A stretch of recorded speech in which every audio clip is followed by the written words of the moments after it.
Well, greetings and salutations, everybody. Welcome to the best damn movie-related show on the planet Earth, the John Campea Show, coming from right here on my YouTube channel. I'm, of course, your host, John Campea, and it is an awesome honor and privilege, as it is every day, to have you, my international friends, gather around the virtual water cooler with us as we talk about our favorite things in the world, movies, movie news, all sorts of good stuff. And listen, guys, I'm flying solo today. You can't see right over here, which is where I normally have, on Thursdays, I normally have Erin Cummings sitting over here, but I've got a whole setup over here right now, so I don't have anywhere to put her right now, but she'll be back, don't worry. So today, it is you and I, in a romantic interlude by a little campfire, talking about movies as the stars shine above.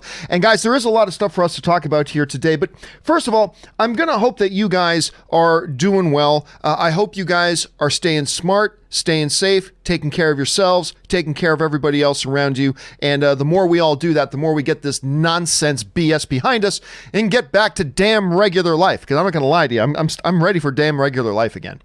I am ready to get back to damn regular life. I'm starting to get irritated being in the house all the time. The only time I go out of the house is either when I'm going to the grocery store or when I take my dogs for a walk around the block. I live in a quiet neighborhood, social distancing and everything, but man, it's starting to get to me.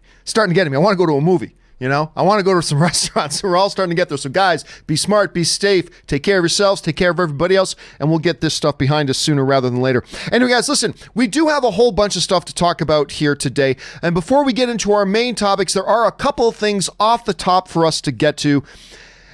And off the top, we're going to start with this. Now, a little while ago, there was this little film, like every once in a while, a little film comes out that kind of catches a lot of people by surprise. And then word of mouth starts to spread, and because it's a real quality film. Train to Busan is one of those. One of the most thrilling kind of zombie movies you're going to see. I mean, it was just an absolute kind of revelation. In a world that's saturated with zombie style of films, Train to Busan was definitely a breath of fresh air. Well, there's a new trailer out. We've known there was a pseudo sequel to it called Train to Busan Presents Penninsula. And the trailer for Penninsula has dropped online, and it is now out there for you to see in all of its glory. And all I can say about it is this. If Train to Busan is a really neat look at the fall of the world, Train to Busan Presents Penninsula looks at a world that has fallen. I mean, this trailer... And again, we are in a world that is saturated with zombie flicks. Just saturated, whether it's in movies or television, whatever. There's so much zombie stuff out there. Quite frankly, mostly I'm tired of it. But this trailer looks so dark and so intense and so thrilling. For those of you who have seen it, there's this scene with that little girl. Were you scared? I don't know why. I ate that scene up. I absolutely ate it up. It's very rare that you can get a movie like Train to Busan and get a follow-up that can kind of match the sort of excitement that you felt for the original one when you saw it. Because inevitably, especially in the horror genre, a lot of times it can just be something of a disappointment. But I'll tell you what, I sat back and watched this trailer with great skepticism. That, this is a cash-in. Simply a cash-in. That's what this is. This is just a cash-in, try to get an extra little paycheck out of it. But I saw this trailer and I'm like, oh my God. Now I cannot wait to watch this thing. And I'm super excited. Guys, if you haven't had a chance to check out this Train to Busan Presents Penninsula trailer, I highly recommend you do that today. Then once you do, jump on down to the comments section, folks, and let me know your thoughts. Okay, with that down, we got one more off the top to talk about, and that is this. The DC CW universe, formerly known as the Arrowverse, but, you know, now Arrow is gone, they continue to ramp up stuff. As they lose Arrow, they're starting to add some new things. Now, in recent years, we've had a few more additions to the CW verse. We've had, of course, Black Lightning, which I really love. We've had Batwoman, which I'm not so big on. But anyway, they continue to evolve. And one of the shows that they announced, of course, a little while ago was STARGIRL. Well, the showrunner for STARGIRL has come out and confirmed that it looks like in this STARGIRL series, we're going to get Green Lantern and Flash. Now, before we all get too excited, because if you're like me, when you first read that Green Lantern is going to be part of STARGIRL, your mind, if you're somebody who watches the CW Arrowverse, your mind instantly goes to the end of Crisis, when John Diggle Staying there, and the thing falls out of the sky, and he pulls open this box, opens it, and you don't see what's in the box, but you see this glowing green, which got everybody expecting, or at least theorizing, that that's a ring, one of the rings, and he's going to become a Green Lantern. So when you first read this headline, you would be forgiven if you were like me and you thought, oh my God, they're bringing back John Diggle. He's going to be Green Lantern in this. Well, not really. That's not the case. This is what Jeff Johns said about the Green Lantern and Flash. He says the following: Green Lantern and Flash are spoken of, and they exist in the Justice Society of America, of course, which is the backdrop and the background to this new Stargirl series. There's a picture of them in the first episode, and there's plans in the future for things, but Jay Garrick and Alan Scott, to me, are always the elderly statesmen, John says. They're the big heroes of the Justice Society of America, and their shadow is very long, and they're great characters. They are part of the original JSA, and their legacies will be felt throughout the show. I don't want to spoil too much about it, but I can leave it at that. Now, what else is interesting in this story that comes to us from our friends over at Coming Soon is one of the stars of Stargirl also mentioned that they were kind of planning on having Stargirl kind of get a big introduction in The Flash. She said this: there have been talks of Stargirl getting to go on an episode of Flash and having a bigger storyline, but it didn't happen this season. But I just think that would have been the coolest thing. So much of my family has watched Flash for years. And yeah, it wouldn't have been a bad idea. It wouldn't have been a bad idea to launch her, because you take an upcoming new character, get her introduced in a more popular character like Flash. That would have made sense. Going back to the original comments here about, it's going to be a Jay Garrick, but does that mean it's going to be the same Jay Garrick that we've had in the Flash show? I doubt it. And of course, the Golden Age Alan Scott, Green Lantern. He doesn't come out and specifically say they will physically be there, but when he ends it off by saying, I don't want to spoil too much about it, that kind of to me implies, implications can be tricky things, but that at least to me implies that we're probably going to get them some way, shape, or form in there. Does that make me any more excited for this Stargirl series? No. Now listen, I am not against this Stargirl series, but this is just not a character I must admit I'm super familiar with. What little teasers we've had from it do nothing to get me excited about it. But that being said, when I saw the first bunch of promotions and trailers for Black Lightning, I had zero interest. None. I thought, come on, this just looks... But then I fell in love with the show. As a matter of fact, if you go back even further to Flash, I didn't think them doing a Flash TV series was a good idea. And now I love it. I haven't loved every season, but overall, I really love the show. I really enjoy watching that show. And the other thing I got to say that this Stargirl series has going for it and has piqued my attention over is, which way am I pointing? That way. That guy on the far left, Luke Wilson being in it. I got to admit, Luke Wilson being in it does pique my interest and my curiosity. I think it, though, would have been a very good idea to have her, the Stargirl character, debut in The Flash, much like they had Flash. They had Barry Allen debut in Arrow to help build momentum for the launch of the Flash show. It might have been a good idea to do the same thing for Stargirl, but for whatever reason, it didn't work out, and that's totally fine. But anyway, guys, you see these headlines, you hear about Golden Age Flash, Golden Age Green Lantern being in this new Stargirl series. Does that do anything for you? As far as building your anticipation, what do you think of those comments? Do you think it would have been a good idea for the character to get their launch on the Flash show like I do? Jump down to the comments section below and let me know your thoughts. All right, guys. With all that down and out of the way, let's now move on to our main topics today. And how do we select our main topics here on the John Campea Show? Well, it's really rather simple. You see, you guys come up with them by going anytime 24/7 over to www.thejohncampeashow.com/contact. Once you guys get there, you're going to see a form. Fill it out with your topic or question. It's totally free. Hit submit, and then maybe, just maybe, you might see your submission featured here as a main topic on the John Campea Show. With that down, let's get on to main topic number 1. And our first main topic today gets submitted to us by Forrest Bump, who writes, "Hello, movie crew. In the midst of the problems the movie theater industry is facing, I was wondering if you saw that the National Theater Group has put together a $1.2 million fund to help movie theater employees who have been laid off. How great is this? And do you think more industries should be doing something like this? All right. Thanks a lot for sending that in, man. And yes, the North American Theater Owners Group, also known as NATO, not to be confused with the other NATO, that's kind of the best way to describe them is that's the union, if you will, of movie theater owners. Okay. It's the big national North American movie theater owners. The title is self-descriptive. Anyway. Right now, of course, the movie theaters, as well as many other industries, but on this show, we are talking about this little box that is the movie world. So that's where we're focusing our attention. The movie theater industry is getting the snot kicked out of it right now. Between having to be closed down, still having to carry expenses, not making any money, already being a razor thin profit margin business, they've really been getting the crap kicked out of them. And as an extension of that, the people who work at those movie theaters are financially getting the crap kicked out of them. Because these movie theaters aren't just the places, these big giant, circus environments we go to watch the movies. There's a lot of people who work there to make those experiences for us possible. And right now, everybody from managing those places to, doing stocking, to, taking our tickets, to helping us at customer service, to getting us our popcorn and soda, to seeing us to our seats, to cleaning the theaters for us. A lot of these people right now are getting hit really hard because they're sitting at home and they're not making a paycheck, and it's rough.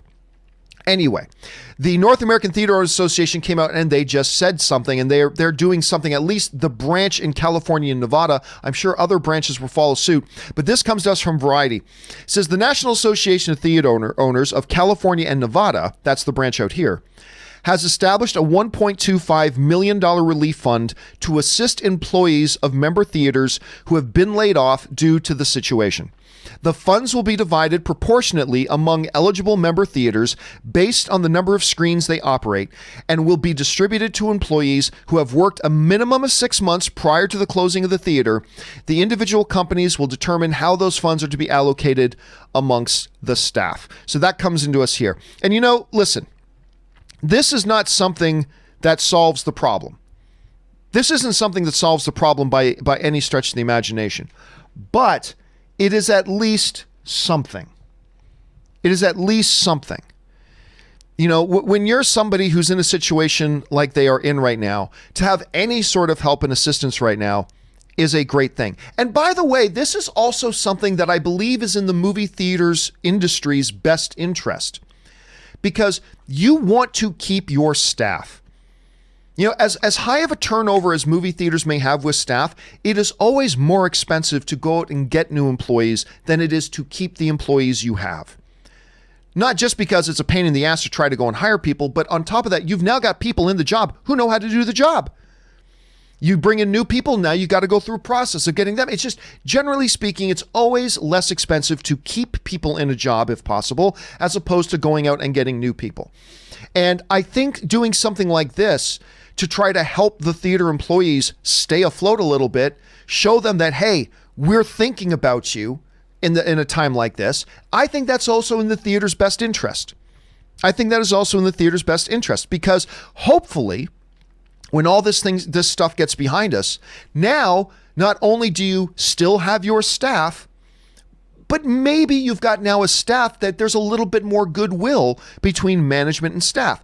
I'm not saying this is going to be everybody's going to hold hands and sing Kumbaya. And I'm not saying this $1.25 million is going to solve all the problems and make everything perfectly fine.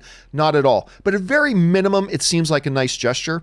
And again, I think this is good for the employees, and I think that ultimately this is good for the theaters as well. So it seems to me like a really good win overall. Question is, guys, you hear about something like this. Do you think this is a good move on the theater's parts? Do you think this is them just doing goodwill? Do you think this is also in their self-interest? How do you feel about it? Jump down into the comment section below and let me know your thoughts. All right. With that down, let's now move on to main topic number 2. And our second main topic today gets submitted to us by our friend Jeremy T.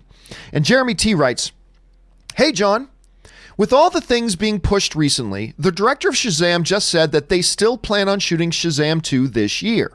Is that just being overly optimistic, or could they actually stay on schedule with the movie? I hope they do, because I loved the first one. Thanks." Well, listen, dude, you and me both. Thanks for saying that in, Jeremy. You and me both. I loved Shazam. It is my second favorite DCEU film, only behind Man of Steel. I really enjoyed it. I thought that movie was far more charming and far more delightful than it had any business being. I just adore that film. I think it's my wife's all-time favorite comic book movie now. Yeah, we came out of watching Shazam for the first time, and Anne said that is now her favorite comic book movie, and I just think it's charming and delightful. Anyway, they are, of course, supposed to be shooting this year, but a lot of people are making assumptions that maybe they won't. But this is what the director of the film, David F. Sandberg, had to say. He, of course, directed the first one. When asked about whether or not they're going to be going ahead and shooting, he said, well, we'll see how long this goes, because, we were going to start shooting this year. But, who knows how long this will go on? It feels like every movie gets delayed now, so we'll see what happens with Shazam. But so far, I've been working on the script. We can still do that. So that's being done. And then, we'll just see in a couple of months how it looks, So that's the director, David F. Sandberg, talking about Shazam. So as of right now, they are still planning on shooting this movie and shooting it on time. Now, a lot of people will probably bring up and ask, well, how can you do this when other movies that are supposed to be coming out in July and August are getting pushed? How can you start shooting a movie in that time if movies that are supposed to be coming out are getting pushed? There's one big significant difference between movies that are supposed to be coming out in these months versus movies that are supposed to start shooting in these months. And that difference is this. When you already have a completed movie and you're supposed to be releasing it, you also need, on top of having the movie theaters open when your movie's supposed to open, you need to know 3 months in advance that the movie theaters are going to be open, because you got to spin up your marketing campaign, right? We've been talking about that the last couple of weeks on this show. These movies getting pushed out of July, and people are going, but July's still so far away. Yes, but they need to be spinning up their marketing campaigns right now. That costs tens and tens and tens, sometimes hundreds of millions of dollars. And they simply can't spend that money if they don't know for a fact that the theaters will absolutely be open on that July date. It's a little bit different for movies that are supposed to just shoot. Because just shooting the movie, you don't need a marketing campaign to spin up to shoot your movie. All you need is for the go-ahead for work to commence. And you can find that out the day before. Not literally the day before. You need a little bit of advance notice, yes. But there's a significant difference. So I think there's a very good chance that Shazam can't, if they're planning on shooting in July and August, right? We're talking 3-4 months away. That may not be enough lead time to open your movie, but I think there's reason to be semi-optimistic that you may very well be able to actually start shooting your movie. Now, I'm not saying they will be able to do it. Who knows? The next month is going to be very, very, very telling for how quickly we're going to be able to get beyond this stuff. But I think it's realistic to think that there's a chance they could be able to shoot this at that time. So if that's there and there's stuff you can do now, just keep doing your work. So David S. Sandberg is saying, hey, I'm still preparing it. I'm still writing it. We're doing all this work behind the scenes in isolation, obviously. And we're going to talk. Now, maybe we will be able to shoot it. Maybe we won't. But I think there's a chance here they may be able to come July or August. Maybe we won't. But at least you don't have to spend tens of millions of dollars on a marketing campaign just to get ready to shoot. And that's the big advantage those movies have. Question is, guys, what do you think about that? Forget whether or not the movie theaters are open again. Do you think that people are going to be able to actually make their movies come July and August? Do you think Shazam is going to be able to start shooting its movie around the end of summer? Maybe yes, maybe no. How do you feel about it? Jump down to the comment section below and let me know your thoughts. All right, guys. With that down and out of the way, let's move on to main topic number 3. And our third main topic today gets submitted to us by Ronald J. Yeats, who writes, "Hi, John. Speaking of cursed movies, it feels like Uncharted has been cursed forever. And I just read that it was actually beginning shooting when it all got shut down. Are we ever going to get this movie?" All right. Thanks a lot for sending that in, man. And it feels like right now we're living in an era of cursed movies. Like everything from New Mutants that was supposed to come out years ago. We still don't have it. Then it got a new home in Disney. Now it was going to get released, and now this whole thing has kind of shut it down. Black Adam was announced publicly. Dwayne "The Rock" Johnson as Black Adam was announced 5 years ago. Wrap your heads around that. Cinco, 5 years ago. And now we're finally getting ready to start shooting it, and it might get pushed back because of all this. And another film that's been having a really hard time getting moving has been Uncharted, starring Tom Holland. Now, we knew that they were kind of ramping up to start shooting Uncharted, but I didn't realize they had already started some principal photography. They had actually begun. Tom Hardy was just being interviewed, and he said the following: "Yeah, we went to work day one. I'm doing this movie called Uncharted, which is based on a video game. And we showed up for our first day of shooting, and then they shut us down. I was in Berlin, so I had to come home, and now I'm back in London." So that's how close they were to start shooting. Now, I reached out to a couple people, and what I found out was, like what Tom Holland is saying is true. And on top of all that, like that was Tom Holland's day one. That was Tom Holland's day one. Some actual photography had already started. Now, I don't know if it had already started the day before, day of, a week earlier, I don't know. But they had actually started shooting some stuff for this Uncharted movie. It was that close, guys. It was that close to finally going. After all the years, we've been waiting and waiting and waiting for this thing to come out and for this thing to happen. We got that damn close to this finally being able to start happening and coming together. And then, it happened. New Mutants, Black Adam, Uncharted. It just seems like there's this little clubhouse of cursed movies going around right now that just can't seem to catch a break. Now, this still brings up, it's still going on. There is still this debate going on about whether going with Tom Holland was the right choice or not. Here's what I always come back to. Tom Holland, all the producers and directors who've worked with him have all said, this kid's really good. And he is good. Tom Holland's a great little actor. The question was really about going with the younger version of Nathan Drake rather than the one we're more familiar with in the video games. But everybody's jumping too quickly to conclusions. You don't know the script of the new movie. That's just the bottom line. You and I right now do not know the script of the new Uncharted movie. We simply don't. It may be the best script ever written, and it may be a script that does call for having a younger Nathan Drake. And he may actually be the perfect guy for it. We simply don't know because we don't know the script. That's why whenever people ask me, John, what do you think about X actor and X role? All I ever say is, hey, as long as the actor's good, that's all I care about. Tom Holland's a good performer. Now, there are a lot of people still screaming and hollering about it, but you got to remember this too. I still remember back in the day, some people don't remember this because Twitter wasn't around when it happened, but when Hugh Jackman was cast as Wolverine, nobody liked it. Nobody liked it. Everybody got all upset and mad. You got a Broadway song and dance man to play Wolverine? That was everybody. And listen, I'm going to admit to you right now, even I was like, that's not who because nobody had ever heard of Hugh Jackman. He kind of looked a bit like a pretty boy at the time. And then you find out he's a Broadway song and dance man, and everybody was like, that's Wolverine. And everybody was so mad. Everybody was so mad. Because, oh my God, it's like, he's way too tall. Wolverine should only be this tall, shouldn't be any taller than this, and he's over 6 feet tall. This is blah, blah, blah. And now fast forward today, and people are having a hard time imagining there being a Wolverine that isn't Hugh Jackman. Now there's people saying, I'm boycotting the MCU if the new Wolverine isn't Hugh Jackman again. Like, it's just crazy. And of course, the one we always talk about is the Heath Ledger as Joker. Everybody tries to rewrite history and say, oh, I always knew it was a good idea. No, you didn't. I was there. I remember. Everybody hated the casting of Heath Ledger as Joker. Everybody hated it.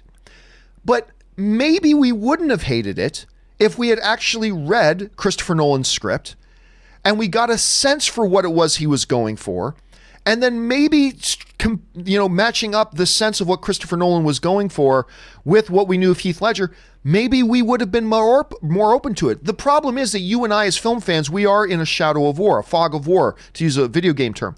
We're in the fog of war. We don't know the script.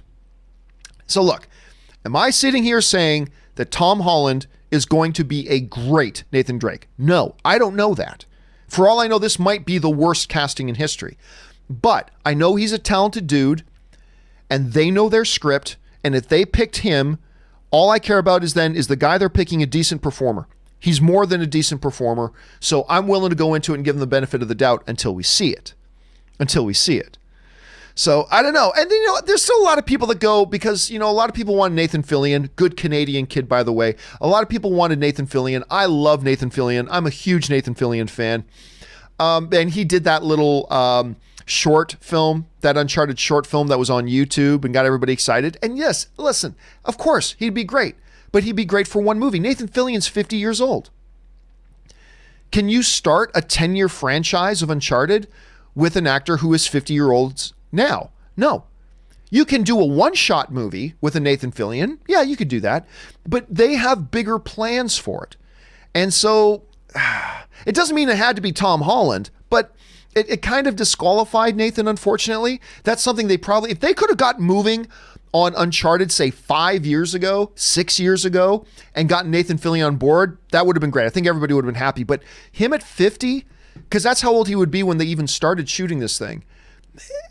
You can't build a franchise on that, at least not for like 10, 11 years. And that's how long these studios are thinking now. So I love Nathan Fillion. Don't get me wrong. I love Nathan Fillion. His new show, The Rookie, by the way, is a show you should watch. I'm really enjoying The Rookie. It's a good show. It's in its second season right now. I'm having a lot of fun with it. And Nathan Fillion just makes that show sing. So yeah, give that a shot. Let's give them a shot with this movie. See where they're going with Tom Holland. Maybe it'll be a total, complete disaster. But he's a talented dude. And they know their script. They know what'll work for their thing. At least they have a sense of it.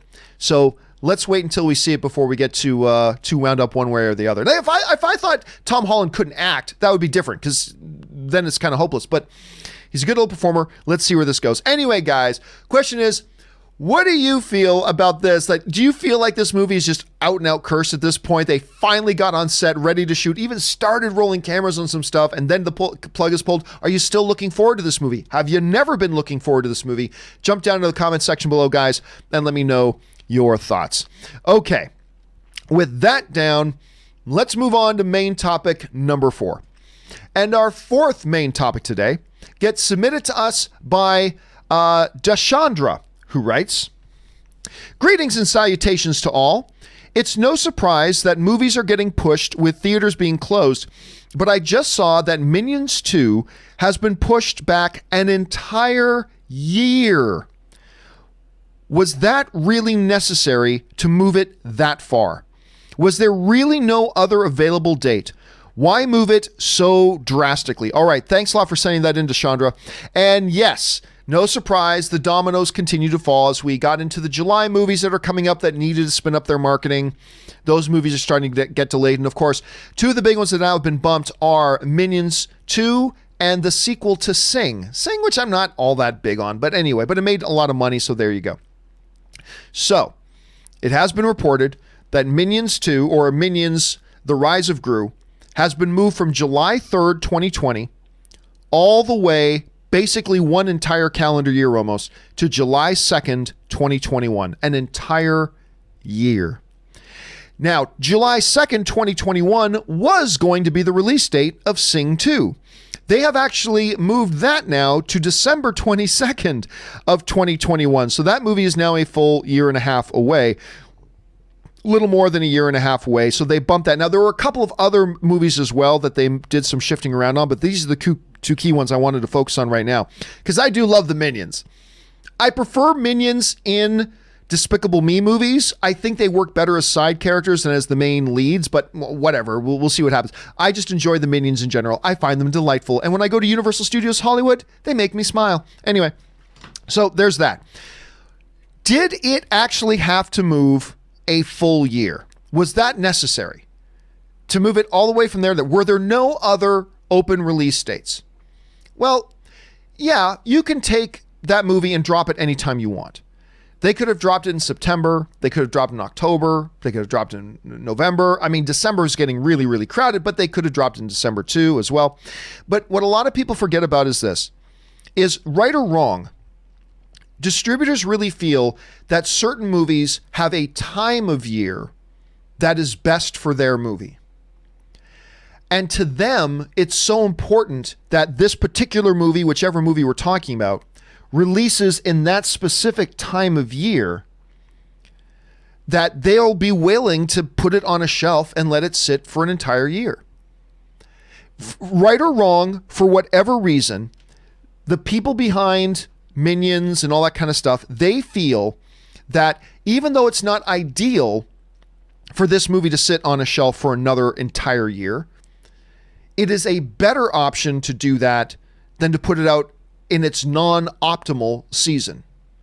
For whatever reason, right or wrong, they feel like a late summer release date is what is perfect for Minions 2. And listen, they may be right, they may be wrong. But at the end of the day, if this movie makes $9 million more, $9 million, if it just makes $9 million more, hell, even $8 million more at the bottom. And we're talking about a film franchise that has had billion-dollar films. So if releasing Minions 2 a full year later nets them $8 extra million, that makes it worth it for them.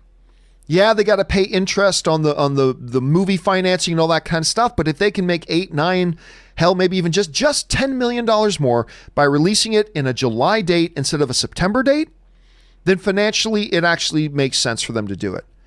Now, it still bums me out because, like I said, I like Minions. I like the Despicable Me franchise very much. I am kind of bummed out that I have to wait longer for another Minions movie. It is what it is.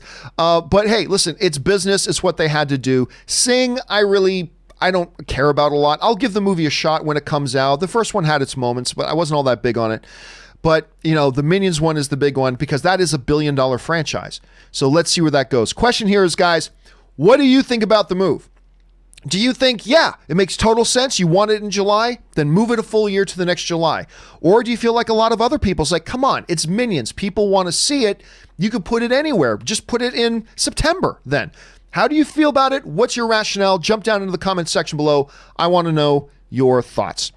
Okay, guys, with all that down and out of the way, we're now going to move into our main topics. But before we do, you know, during this time when we're all sort of stuck at home, a lot of us are making lemonade out of lemons by trying to get caught up on some great classic movies or some underappreciated gem of movies that maybe we didn't have a chance to watch before. So Robert and I have been doing movie recommendations, and I've got a recommendation for you here right now.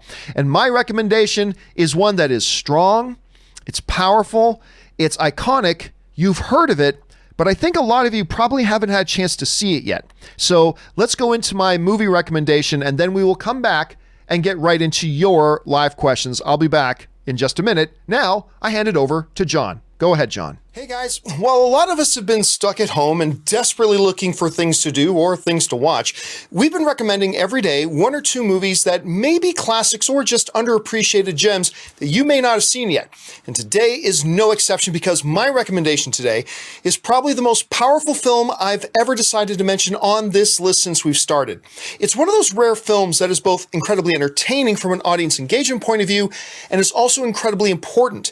Many films are one or the other, but infrequently are they able to pull off both. So today we are talking about Mississippi Burning. The synopsis, which doesn't even begin to do the movie justice, reads like this.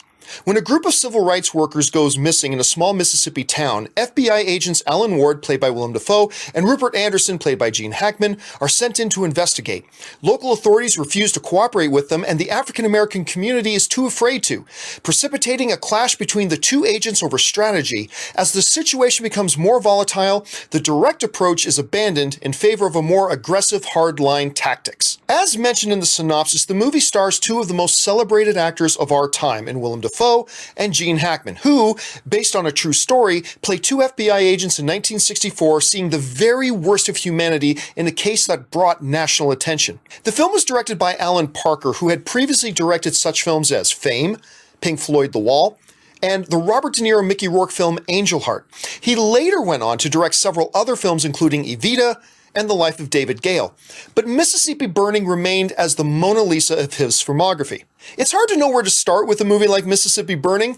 You see, despite the fact that both Dafoe and Hackman have legendary and iconic titles to their names, this movie stands as one of the best performances for either of them in their illustrious careers. Their individual performances are only upstaged by the intense chemistry the two actors have as their characters face some of the most evil and cruel tendencies of our species, done in the name of God and country. As depth and degree of the horrors happening around them become more and more apparent to them, the gradual need for a desperate times call for desperate measures approach becomes apparent, and the intensity of the film only goes up from there. It admittedly feels odd to attach a term like entertaining to a movie with the subject matter of Mississippi Burning, yes. Even more so when you consider it's based on true events. But it is. It's entertaining. As a film, the story unfolds in such a way that you as an audience member are relentlessly drawn in and completely engaged as the case unfolds, and the amazing multidimensional performances keep you riveted as you go. So yeah, it's entertaining. But beyond being entertaining, the movie is first and foremost important. It uncomfortably holds up a mirror to our world despite being set in the world of 50 years ago. It makes us do the even more uncomfortable thing of acknowledging that a lot of the elements of that 50-year-old world still exist today, and it vividly reminds us that those who forget the past are doomed to repeat it. So yeah, it's an important, powerful, entertaining movie. Even if it feels incredibly wrong seeing Groundhog Day's adorable Ned character leading the hatefully racist charge for the Ku Klux Klan. Not Ned. No, please not Ned. The movie came out in 1988, but feels like a period piece that could have been made this year. As iconic as the film is, a lot of people have still never seen it. It's harsh, brutal, violent, and dark, yet at the heart of the film it shows that our better angels can still overcome the worst of our darkest ones. Do check this movie out. That'll do it for this installment of Stuff to Watch at Home. I'm John Campea, and I'll see you guys next time. Thank you, Earth 2, John. Now we are back to Earth 1. And guys, seriously, I'm always shocked whenever Mississippi Burning comes up and so many people say they've never seen it. Guys, do yourself a favor and watch Mississippi Burning. That movie is all types. It lives up to the hype. It surpasses the hype. It's an incredible film. Make sure you watch it. All right, guys, with all that down and out of the way, let's now move on to the live questions. You guys have been firing in live questions. Two different ways you can send in live questions. Number one, and the best way, is to use the link in the top line of the description of this video. You'll see a tip link there. Go ahead and use that. Or you can use the super chat feature. Either way. So without any further ado, let's dive into your live questions. And we'll get started up here with 50 Shades of Geek, who writes, "You've been mentioning Alan Rickman a lot lately." Yeah, he's been coming up a whole bunch. "While I love him as Professor Snape, my favorite role of his is Marvin in The Hitchhiker's Guide to the Galaxy. I love that movie." You know, it's funny. That movie never really did it for me all that much. I don't dislike the movie, don't get me wrong, but I have been surprised by how many people to this day still talk about it and how much they really enjoyed him in it. Of course, when I think of Alan Rickman, obviously, you know, Hans Gruber, you know, arguably one of the top 3 greatest movie villains of all time. I often go to the Sheriff of Nottingham in Robin Hood, Prince of Thieves. He was so good in Galaxy Quest. I love that film, but yeah, Alan Rickman is great, but that's another good one of his. All right, 50 Shades of Geek also writes, "The virus situation made everyone forget that next month is the 40th anniversary of Empire Strikes Back. I'll tell you what, it even made me forget that. I even forgot that. I forgot it was next month. 40 years old. Jeez. Okay. Anyway, I got to wrap my head around that one. All right. Timbula the Spider Monkey writes, "Someone asked what Emilio Estevez has been up to yesterday. He made a little movie a couple years ago that not many people saw, The Public. It starred Estevez, Alec Baldwin, Jenna Malone, Christian Slater, Michael Kenneth Williams, and Jeffrey Wright." And I do remember that one. I didn't see it, though. I didn't see it.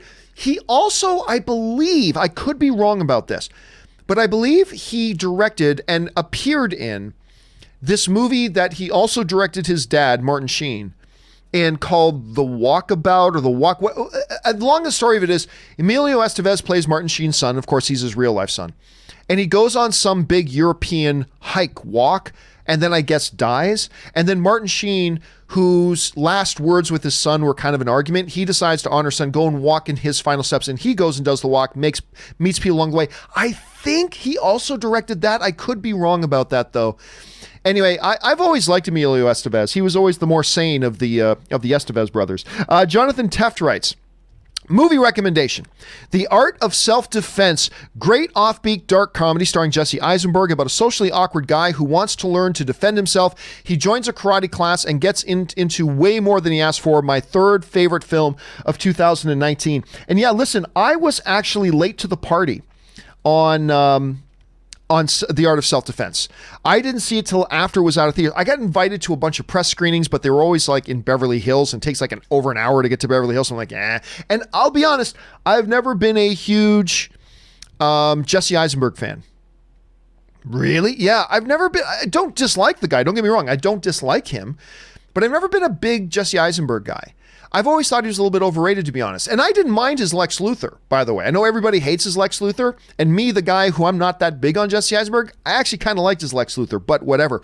So when I finally did get around to watching The Art of Self-Defense, I got to say I was pleasantly surprised.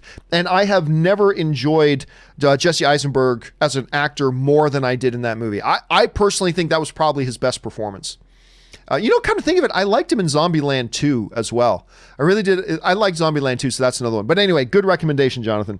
Okay, next one up here. Willow writes, since you mentioned it the other day, have you watched Nymphomaniac? I have. I've only seen part 1, and I found it both depressing and comedic with some very good performances. And yes, there's a ton of filthy stuff, but I personally didn't find it titillating.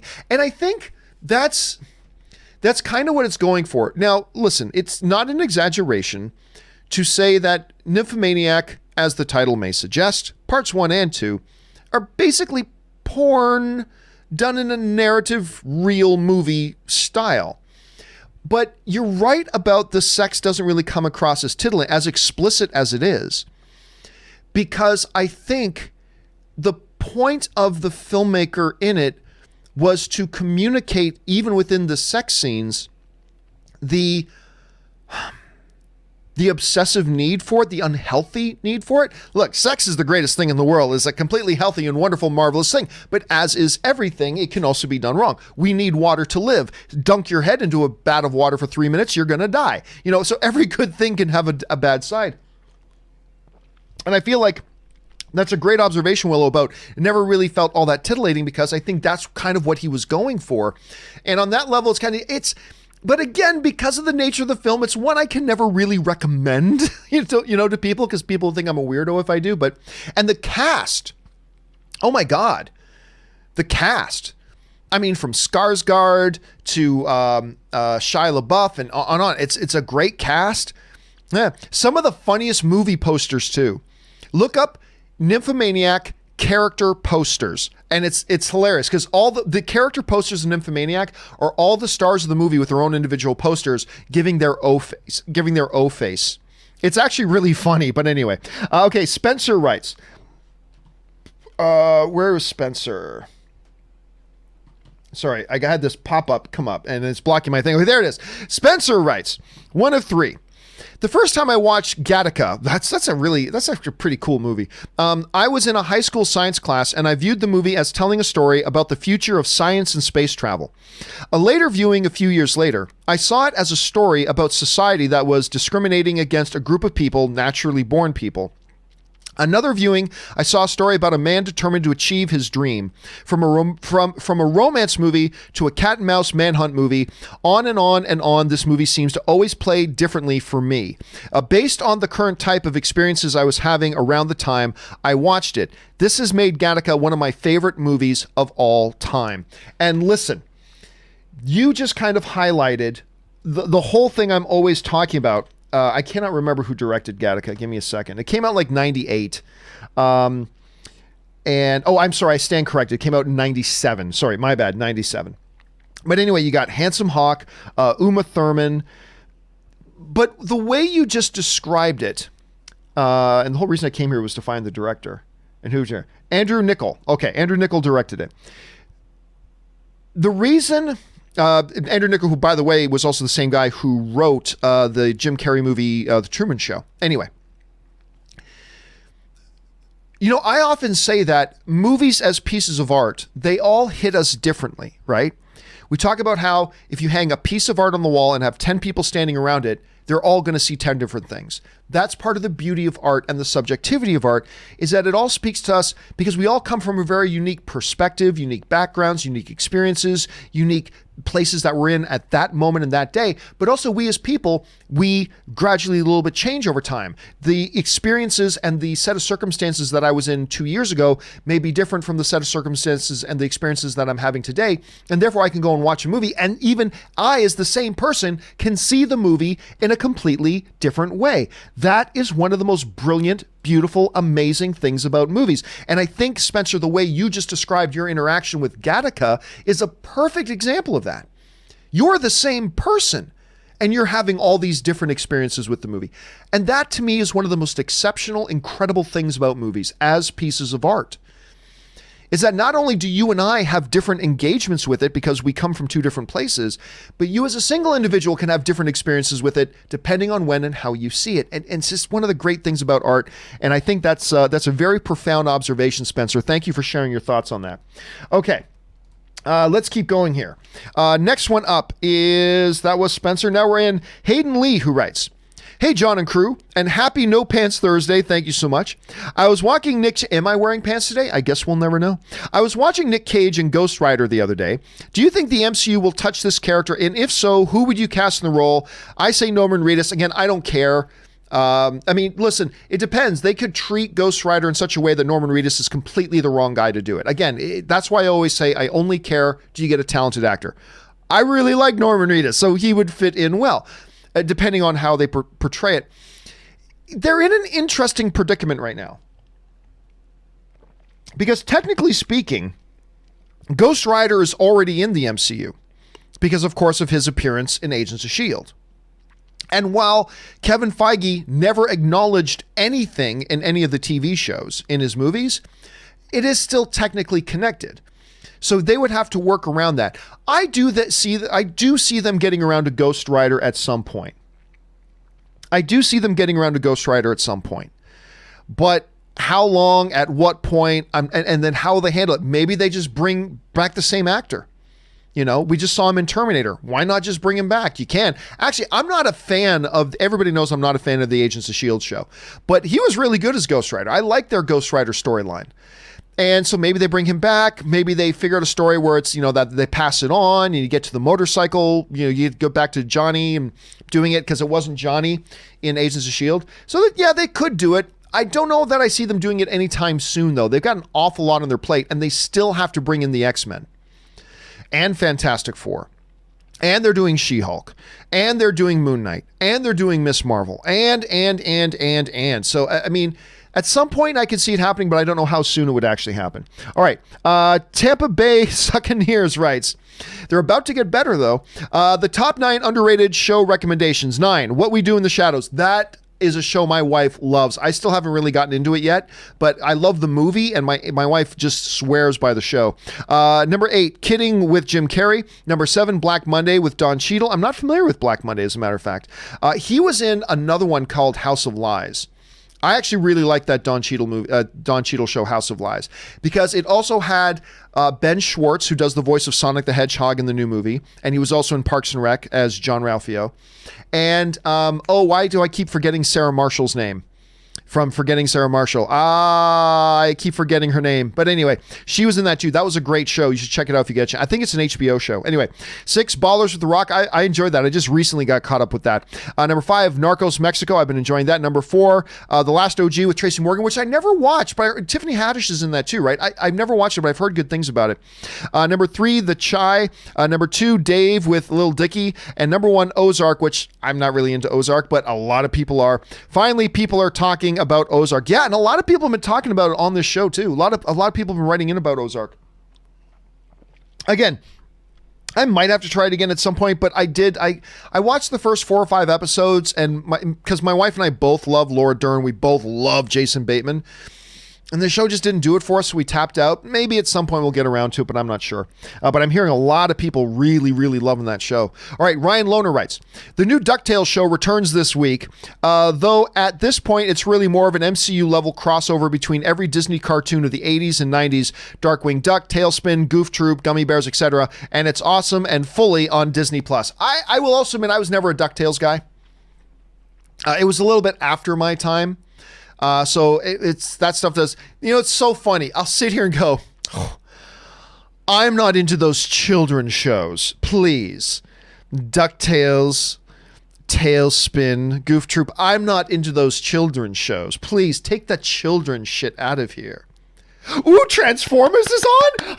Yeah, it's a complete hypocrisy. It's complete hypocrisy. I can't explain it, but it is. Ooh, there's a new G.I. Joe. Ooh. Oh, no, but you take your children's stuff out of there. Like, it's a complete hypocrisy. I know it is, but it is what it is. Okay, let's see. Laura N. writes, hey, John and gang. Been watching for 6 months. Oh, thank you so much, Laura. Good to have you here. Love the show. Did a triple feature of Beach Party, Muscle Beach Party, and Beach Blanket Bingo. There's some classics for you. Good fun with lots of laughs and weird 60s beach songs. But Clam Bake will always be my favorite. Elvis Lives. You know what? Here's the funny thing. It wasn't all that. I think it was Beach Blanket Bingo because somebody had celebrated a birthday and made me think about it. I went back and watched it. There are a lot of the movies of kind of that vein from that era do not age well. And, at all. They're so fundamentally disconnected from today's style, taste, humor, all that kind of, and they do not age well. However, there are some you can go back and watch. And I think you get the same, what I compare it to? You get the same sense of delight that I think I can only imagine, because this is stuff that was before I was born. But you can still get that same sense of delight that I think people who watched it originally may have also felt. To me, it's like the Monkees. I don't know what it is. Remember the Monkees? Hey, hey, with the Monkees, which obviously, again, was before my time, but I watched the reruns of it. For whatever reason, I think the Monkees holds up. And I think there are a lot of things from that era, including things like Beach Blanket Bingo, that still give her that sense of delight. I don't know. It's not going to be for everybody, but I get a kick out of it. Anyway, thanks for sending that in, Laura. I appreciate that. Hey, hey, with the monkeys. People say we monkey around. Anyway, Murray Reich writes, before I saw your video on Greenland trailer, I was trying to find the trailer on YouTube, but it was only uploaded on a few channels, and even STX Films didn't even upload it. Was this trailer leaked because it had subtitles, and usually trailers don't have subtitles? I don't know that it was leaked. It looked like an official trailer, but it was clearly a trailer for another market. It was because of the subtitles, the other language subtitles. It was clearly a trailer for another market. But I don't think that means it was a leaked trailer. So it might also mean that they were kind of scheduled to release that trailer in another market before it opens in the North American market. I don't have all the answers to that. But so, no, just because it was an international trailer doesn't necessarily mean it was leaked, because it didn't look like a leak to me. So anyway, there's that. Let's see here. Sam O'Neill writes, one of two. Some movies that I love that most people don't. Norbit, Joe Dirt, Van Helsing, Brown Ups 1 and 2. I'm not familiar with that one. Green Lantern, Mr. Deeds. Guys, make sure you put spaces between your words. Big Daddy, Little Nicky, That's My Boy. Oh, God, I hate that movie. Star Wars prequels, including Jar Jar, Indiana Jones 4, Baby Geniuses, both G.I. Joe movies. Well, you know what? That's all that's important. I can read through the list and think, man, these all suck. But the important thing is that they're movies that entertained you. Let's get on to your two here. Batman versus Superman. I think a lot of people like Batman. A lot of people don't like Batman versus Superman, but I think a lot of people like Batman versus Superman. Thor 2, all Transformers movies. I like the first Transformers movie quite a bit. The Master of Disguise. That's only a name to few. Considered to name a few, but consider that for a guilty pleasure list. That's a great guilty pleasure list, Sam. That is a great guilty pleasure list. And that's what, listen, I get irritated when people say, oh yeah, Godfather's a guilty pleasure. It's like, not Godfather, but when people say something is a guilty pleasure, but it's a movie that is clearly a great classic movie that a hell of a lot of people like, it's like, that's not a guilty pleasure movie. A guilty pleasure movie is a movie that you have the nuts to stand up and say, I like this movie, when it's a movie that absolutely most people hate. That's a guilty pleasure movie. That's a guilty pleasure movie. So like I see these people say, oh, I'm this guilty pleasure of this Harrison Ford masterpiece. It's like, that's not a guilty pleasure. Come on, that's acknowledged as a really great movie. You can't, at least you, Sam, making your list, you're putting these, you know what? Screw everybody else. I like these movies. These movies work for me. And that's the subjectivity of film, and there's nothing wrong with that. Don't you apologize for that, Sam. All right, Gabe writes, I know you don't, but I love the ending of Inception because the whole movie, Dom had been obsessing over the top and if he is dreaming or not. However, in the end, he didn't care because he made it back to his kids, and dream or not, he was finally happy. No, I get that, Gabe, and this often comes up. Inception, let's be clear. I love Inception. I think it's a great movie. I enjoy it very, very much. That said, the ending kind of irritates me because I'm not a big fan of endings where the director does not commit to what the ultimate resolution of their film was. To me, that's a cop-out. And the ending of Inception to me is a little bit of a cop-out. It's like, if I don't commit and tell the audience what this actually is, then nobody can poke holes in my logic if I don't give a definitive answer for what it is. And Inception is brilliant. I love the movie, but that ending irks me. The ending irks me. But I can see where you're coming from on that, Gabe. I can. I mean, I think you make a good point. I can see where you're coming from on that, but still, to me, the bad of it still outweighs the good. But hey, we all have different experiences with it, and I'm glad you like the way it ended. All right, next up, Murray Reich writes, anyways, I thought the trailer looked like, we're still talking about the Greenland. I thought the trailer looked like a nice, cheesy, fun time. My only question is, I didn't see any people in the trailer hoarding toilet paper. Dude, listen, I'll tell you what. Now, fortunately, Ann and I like to keep the house because we have parties here. We have our game nights every single week. We have all of our UFC watching parties. We have people over here all the time. So we always keep a good amount of two things: paper towels and toilet paper.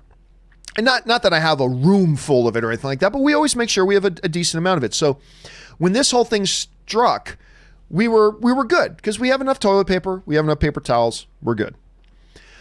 But it's crazy, like even yesterday, because I'm hearing that stores are starting to get their shelves stocked again with that stuff. And I've been really lucky. All the grocery stores around me have always been stocked, except for those paper products, right? But even yesterday, Ann and I had to go to the grocery store yesterday. And of course, we had the gloves, wore a mask, maintained social distancing, hand sanitizer in our pocket, did it all safe. But even yesterday, we're walking up and down the aisles of the grocery store, completely stocked. And then you get to the aisle for kitchen paper products, and you look down the aisle, barren. Like still to this day, completely barren, Murray. And it's like, wow, it's like still that way. But anyway, I keep hearing that they have enough. It's just a matter of the logistics of getting them out to the stores, and they're starting to get caught up. So hopefully it won't be a big problem for many people for long, but it is still crazy how that is all still a part of it. All right, let's see here. Release the Babu Freak cut. I like that name. Just sends in a $5 tip. Thank you for that. Actually, that made me smile. Babu Freak. Canada Rocks writes, I just binged I'm Not Okay With This. I keep hearing good things about that on Netflix, and I loved it. Kind of like Carrie meets Stranger Things. Really short, only 7 half-hour episodes, but worth the quick binge. The show takes place now, but has an 80s feel to it. Highly recommended. If I'm not mistaken, that's the young girl from the It movies, right? I believe is the girl who stars in that. I saw the initial previews for it. I'm like, I can't make heads or tails of this. And so I put it off my radar. But then it came out, and I've heard from a number of people saying they're actually quite enjoying it. And if it really is only 7 half-hour episodes, really? So that's like 3.5 hours? That's like basically a really long movie. I might have to give that a shot. If I can get through the entire season in like 3.5 hours, I might be in on that. I might be in because I'm hearing good things. So I still have no idea what it's about. I still have no idea what the show is about, but I'm hearing enough good stuff about it. I might just have to go in there and check it out. Okay, next up, Tony Rodriguez writes, do you and Rob think that this corona is going to help with the downfall of physical media? Everyone is downloading games and movies, and the video game industry is pushing digital downloads. When do you predict the fall of physical media? I say 2 years. Well, you know what, Tony? I haven't thought about that. That's actually a pretty good observation. I still don't think it's 2 years. I think it's more 4 years out. Because there are still a lot of people that really love their physical media. And there's nothing wrong with loving physical media. You should be if you're a physical media enthusiast, you should be buying it now more than ever because look, nobody is a bigger fan of physical media than Robert Meyer Burnett. But Robert Meyer Burnett is the first person to tell you physical media is going away. It just is. And so some people ask me, John, do you think I should bother still buying physical media? I'm like, oh, hell, if you love physical media, now is the time to buy it. Absolutely. Like, I'm not a physical media guy myself. But if you really enjoy physical media, you should be buying it right now because you're not going to be able to buy it for much longer. But 2 years seems a little fast to me. I think there's still enough people out there buying it that'll last more than 2 years. But yeah, with major manufacturers no longer making Blu-ray stuff, with the sales of Blu-rays dropping like a rock in water, it's hard. And I haven't thought about those terms before, Tony, but yeah, with everything going on and people stuck at home, people are just getting digital. You might be right. It might be hastening the downfall of physical media along. I don't know, but it's an interesting observation, Tony. Thanks for writing that in. All right, Canada Rocks writes, there have actually been 3 directors to win back-to-back Oscars. Ford, Joseph Mankiewicz in 1949 and 50. Oh, I didn't know about that one. Inarritu, I remembered that one after the show. But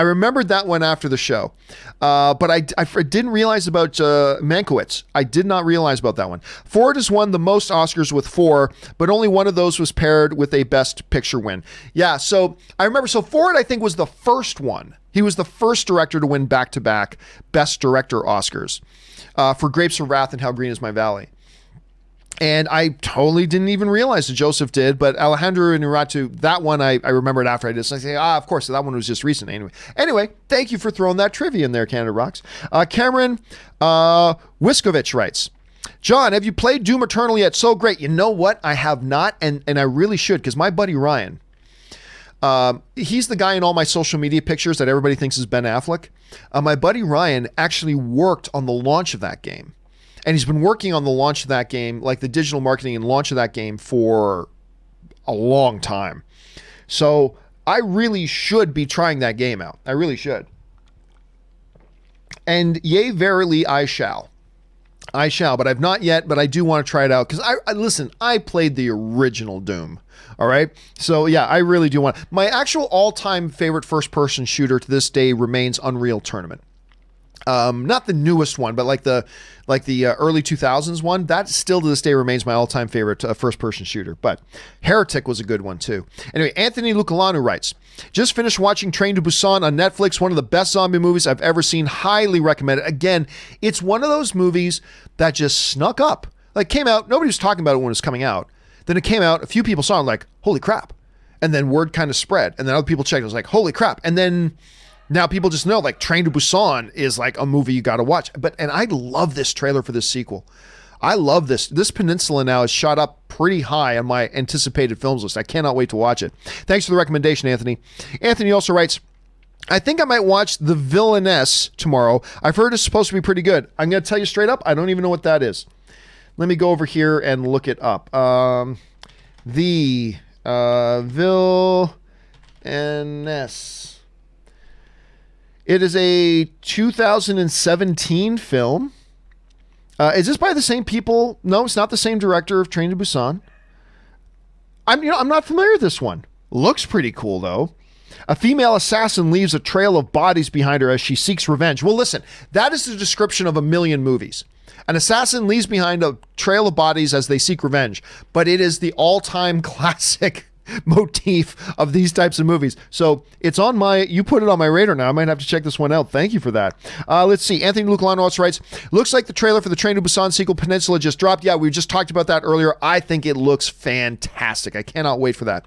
All right. 50 Shades writes, Judge Claude Frollo, who we've been talking about, I don't know why, but that character from Hunchback has been coming up a bunch lately on the show. The Hunchback of Notre Dame has been mentioned quite a lot lately. Fun fact, the actor that voiced him also voiced Superman's grandfather in the 1990s animated series and the asylum owner in Disney's Beauty and the Beast. That I recognized. It's like, I've come to collect your father. But seriously, the Frollo character, the Frollo character, particularly his song, Burn.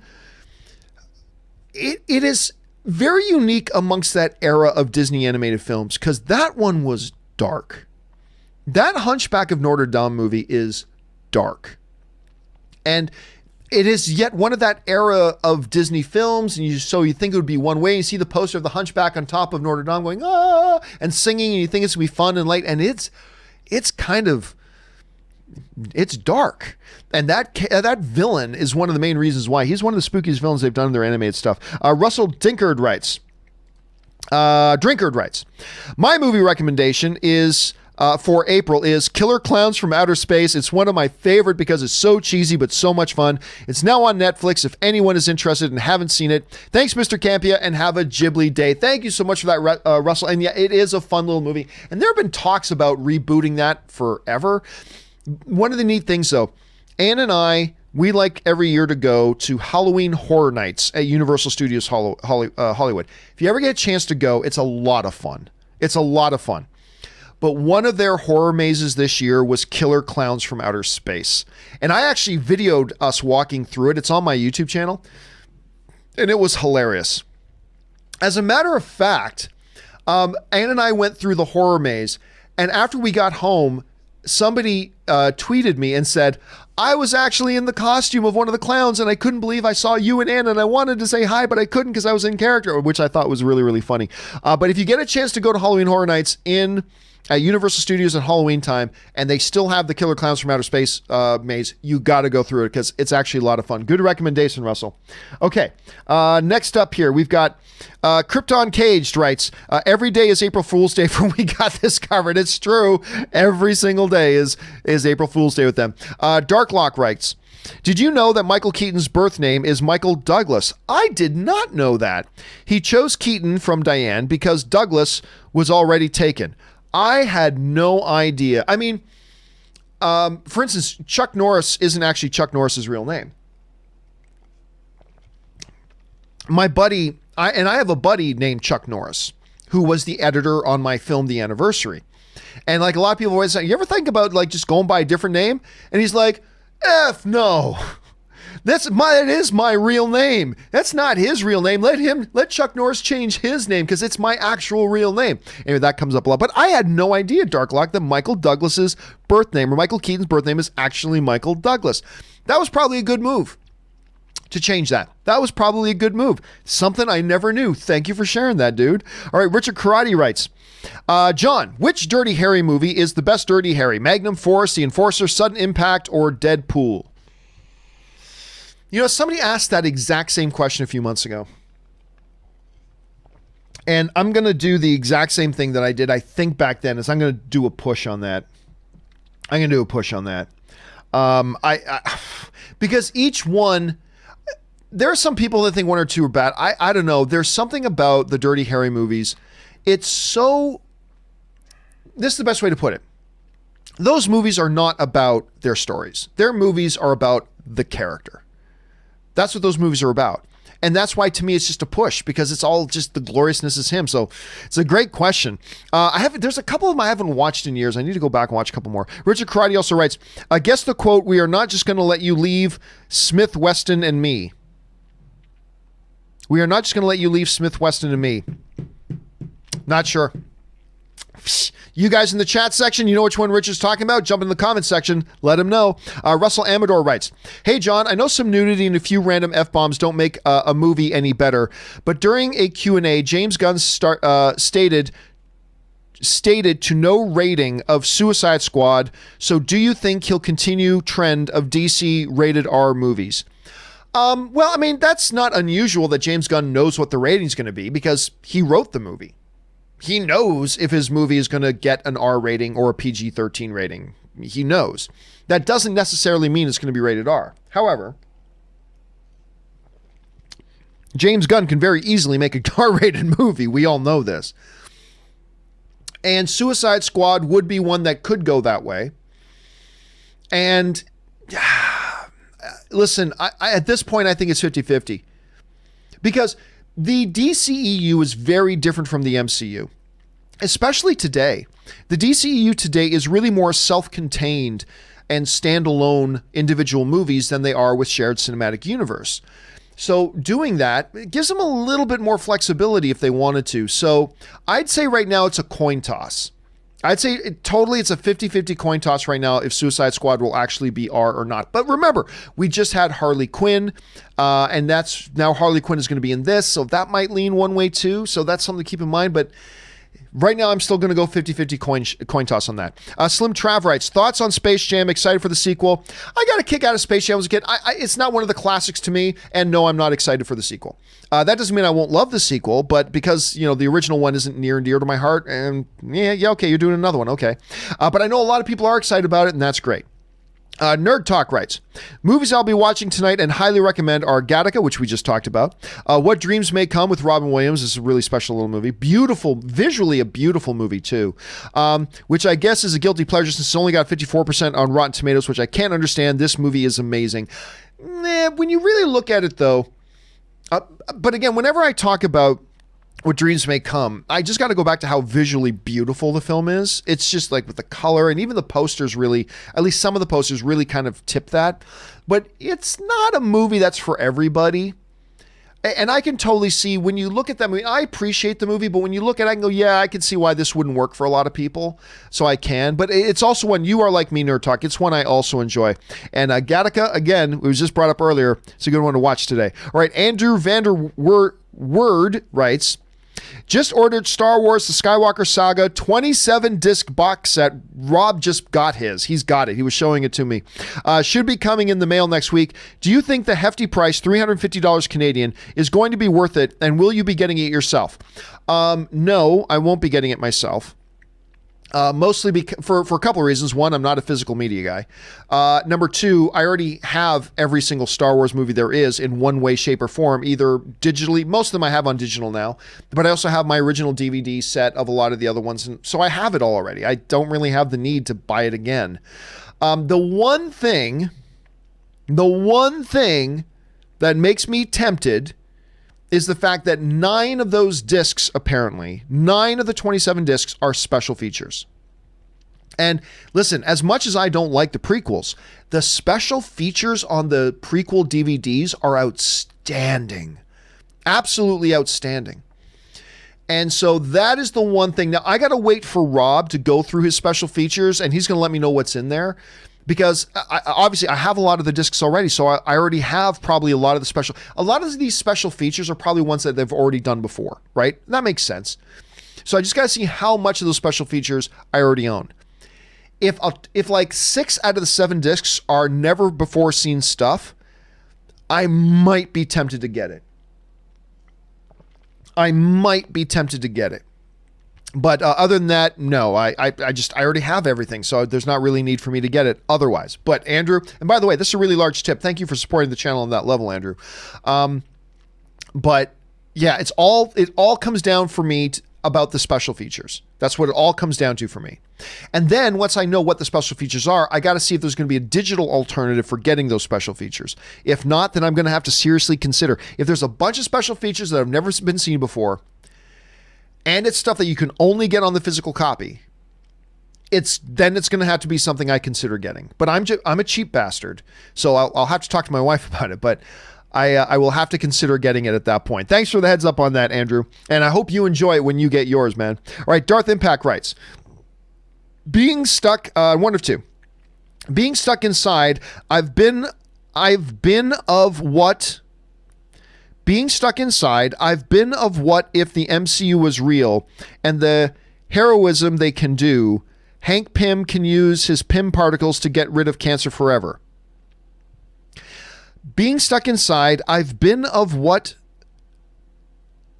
I'm not quite sure what it is you're saying. Are you saying that being just caught inside, you've just been like, I just got a lot of time to think. And you know what? If Ant-Man was real, he could just cure cancer. I mean, okay, yeah, you're right. But then again, if the MCU is real or if the DCEU is real, the ramifications are actually mind-blowing of what actually would be done and what could be done if it was all real. And that is just one explanation of that. And yeah, being stuck inside, these are probably the things we start to think about, Darth Impact. These are the things we probably start to think about. All right. Batmobile writes, I think Solo 2 with Maul as a villain could work. It's irrelevant. You know why? Because the first Solo movie worked. First Solo movie worked, and nobody went to go see it because nobody asked for it. Nobody wanted a Harrison Ford less Han Solo when we just had Harrison Ford on the big screen, as Han Solo. Nobody asked for it. But the movie's good. It's a good movie. It worked. But nobody went to go see it. And since nobody went to go see it, doing a Solo 2, it doesn't matter what you do with it. See, Solo 2 did not work. See, this is the thing. Everybody knows. From the day they announced the first Solo movie, I told everybody, this is not a movie anybody's asked for. It's one thing if we haven't seen Harrison Ford play Han Solo since Return of the Jedi, maybe that would be a different situation. But we literally just had Harrison Ford as Han Solo in The Force Awakens. We just saw him. Nobody is asking for now another another Han Solo immediately right away. Even though Aaron Wright? Why am I mispronouncing his name? Anyway, even though the kid who played Han Solo in Solo did a very good job. I thought he did a very admirable job. It's not something anybody wanted. And I said that from day one when they announced it. The movie didn't lose money because it wasn't good. It was good. It just, there was just no interest. And so here's the thing. If the first Solo movie was just terrible and everybody hated it, then maybe you could go, maybe we'd make more money if we made it better. But the thing is, a lot of people did like that first Solo movie. So just doing another way, it doesn't matter if it worked, it's not going to make any money. That's just it. It's just not going to make money. I would be down for seeing another Solo movie, but from a business point of view, it makes no sense for them to do, unfortunately. All right, Scott Brown writes, and sends in a $20 super chat. Thanks for supporting us on that level, Scott. We appreciate that, dude. On March 14th, my father passed away. I'm so sorry to hear that. And he was such a huge fan of movies. He loved everything from Casablanca to John Wick. That's awesome. Your show has helped me through this tough time tremendously. John, what you do makes a difference. First of all, Scott,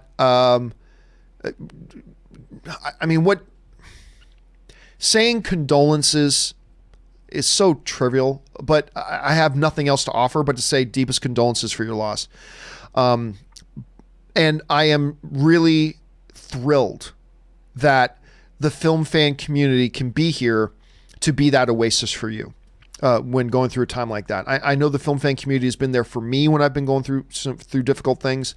I know other people have written in about the film fan community being here when they've been going through difficult things. And it gives me a lot of joy to know that when any of us are facing difficult stuff like you clearly are right now, that the film fan community is here to give us a little bit of a break, to give us a little bit of an oasis, to dive into these things we love, movies and stuff like that, and talk about it with fellow film fans as just a little bit of a reprieve from dealing with the stuff that we have to. And then we were able to go back and deal with the stuff with a little bit of a refreshed mind. And so again, Scott, deepest condolences. That's awesome to hear, from Casablanca to John Wick. I love that. I'm going to use that sometime. Mentioning a big film fan, from Casablanca to John Wick. So again, deepest condolences for your loss, and we're super glad that you're here. And I'm thrilled that this corner of the film fan community has been able to be that for you. So thanks for sharing that, man. Let's see. Ben Rayner writes, would you call John Krasinski the new Tom Hanks? Both started out in comedy, both branched out in other genres, directing, producing, and both have genuine feel of being good people. What are your thoughts? I think it's far too early to call John Krasinski the new Tom Hanks. I think that's far too early. Does John Krasinski share some similar traits to Tom Hanks? Yes. And by the way, that Good News Network that he did, by the way, I'm not bitter at all. No, I'm not bitter at all. I'm not bitter of the fact that I've been doing this YouTube thing for forever. And John Krasinski probably didn't even know what YouTube was a little while ago. And he puts out the first episode of this Good News Network he did, and he's got 10 million views. I'm not bitter at all. But oh my God, guys, if you haven't seen it, it's great. So for those of you who missed it the other day, John Krasinski is, of course, sequestered at home like everybody else is. And he started with this cheap little webcam doing this thing called the Good News Network. Or something like that. I think GNS or whatever, or Some Good News, SGN, whatever it is. And in his first episode, he talked to Steve Carell, talking about the 15th anniversary of The Office. And he talked to this young girl who just came home from her final cancer treatments, and her neighbors gave her a hero's welcome. Just good news, right? And it's charming and it's awesome. It's awesome.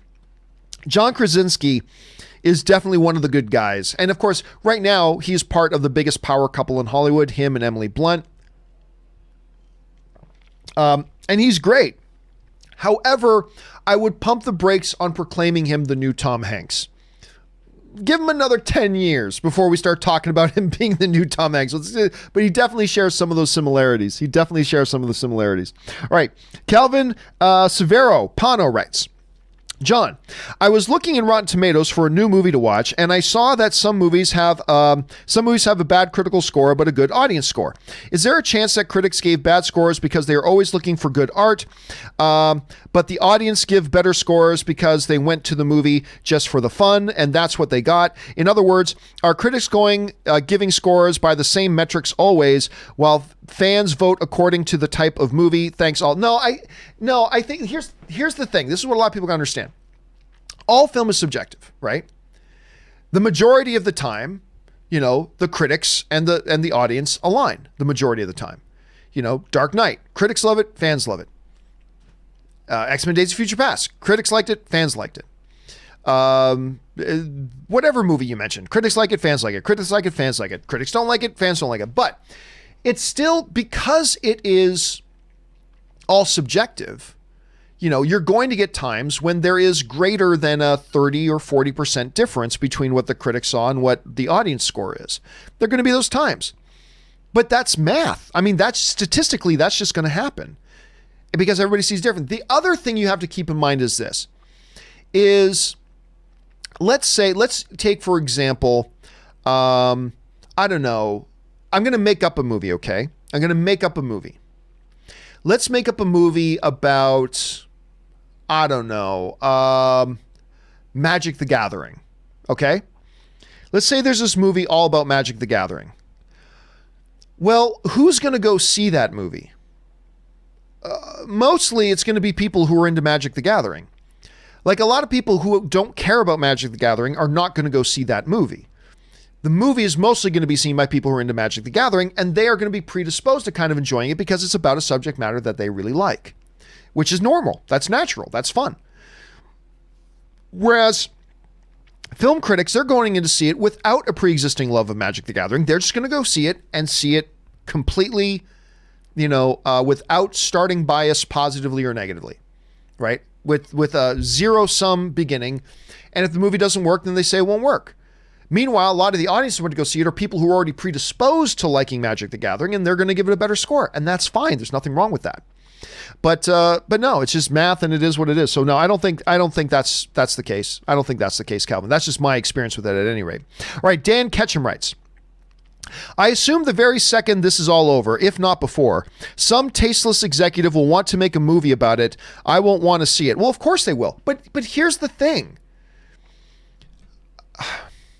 It's important to tell stories. It's important to tell stories. I remember when Greengrass was making what was the name of it? United 70, whatever the name of his 9/11 movie was. United 73. I can't remember the exact name. There were people who were saying, that's tasteless. We shouldn't do that, blah, blah, blah. But you got to understand, like, to me, we are a species of storytellers. Telling stories is important. And I think giving stories from a point of view that maybe we haven't considered before or blah, blah, blah. I mean, if you're an executive, do you also take advantage of it because it could be successful? Yes, but that's why every movie gets made. But just because there's an executive somewhere who wants to make it because they believe it can be successful, that doesn't undermine the reality that telling stories about big events, I believe, is important. And I don't think you have to wait 5 years to do it. Personally, I don't think so. And you can make the argument, but John, there are people very much affected by this today. Oh, I agree and I understand. But here's the thing. You put a car accident in a movie. There are thousands of people who within the last year lost people, family members and loved ones who died in car accidents. That doesn't mean we don't tell the story of car accidents or have car accidents as part of our stories. I think it's just important to tell these stories. So I don't know. Look, I think there are arguments to be made for and against, but I would not be surprised at all, Dan, that yes, somebody wants to greenlight a movie on this and move on it. I agree. But I also don't necessarily see that as a bad thing. Again, I think as a species, that's what we do. We tell stories. And when something as big as this happens, as a matter of fact, I saw that there's already a documentary on coronavirus already up. I haven't seen it myself. I don't know much about it, but I saw there's already a full documentary movie already up about it. And yeah, the way I see it is like, that's just what we do. But anyway, I don't know. I think there's arguments to be made for and against it, but that's just kind of my point of view right now. I could be persuaded otherwise. All right. Clark, not Superman Kent writes, I know directing is in its nature is kind of a solo gig, but in a world where co-directors were the norm, what duo would you most like to see pair up? I'd want to see Tarantino and Edgar Wright. If not for the soundtrack alone, their styles would mesh well, in my opinion. It would never work. It would never work. Ever. Because Quentin Tarantino is not sharing the director's chair with anybody. That would be disastrous. That would be completely disastrous. It would not work. They would not mesh. They're two definitely strong personalities, and it just would never work in a million years. You've got to have a very distinct pair. That's why when you often see co-directors, they're people who have long histories with each other. Like whether it's Neville Dean and Taylor, whether it's the Russo brothers. I mean, quite often it's brothers, right? The Safdie brothers, the Coen brothers. I mean, quite the Wachowski siblings. I mean, it's usually siblings that you see it. You got to have a very, very solid, firm, long time collaborative relationship with somebody, because the director's chair is a tough place to be. It's not always that way, but I mean, yeah, I just think, I don't think you'd ever see co-directed by Tarantino and somebody else. Like even in something like Grindhouse, you know, when he was working with why am I forgetting the name of the director of why am I forgetting? I'm looking at his face in my head right now. Anyway, even when it came to Grindhouse, right? They did not co-direct. Tarantino directed his part, and Sanchez, I cannot remember, directed his part. Robert Rodriguez, thank you guys in the chat board are putting Robert Rodriguez, of course. Why did I say Sanchez? Oh, I'm thinking of somebody else. Anyway, yes, Robert Rodriguez, that. They did not direct together. They each directed their own part. So it's a tricky thing, and that's why normally when you see co-directors, it's siblings, sisters, or brothers. Not always, but quite often the case. All right, Orlando Orrego writes, today was supposed to be WrestleMania weekend in Tampa. Oh, I know.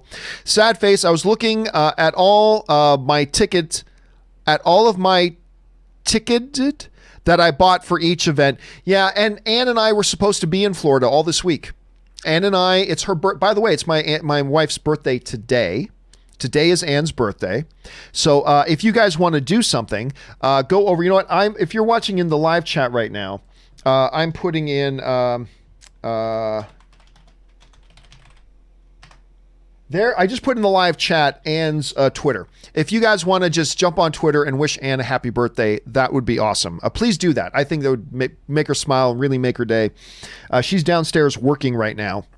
But if you guys could tweet to Ann and just tweet her happy birthday, that would be great. But anyway, for her birthday, my wife wanted to go to Florida to go to WrestleMania. That's what my wife wanted to do for her birthday. And we were going to go. We had plans of going. One of our viewers sent us a complimentary day pass to Universal Studios Florida.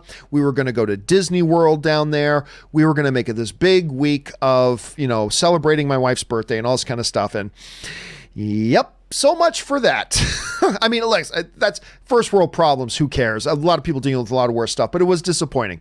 We were very, very much looking forward to that and going down there and having a good time, but it is what it is. So we're just going to celebrate her birthday at home. That's what we're doing. All right. Thanks a lot for that, man.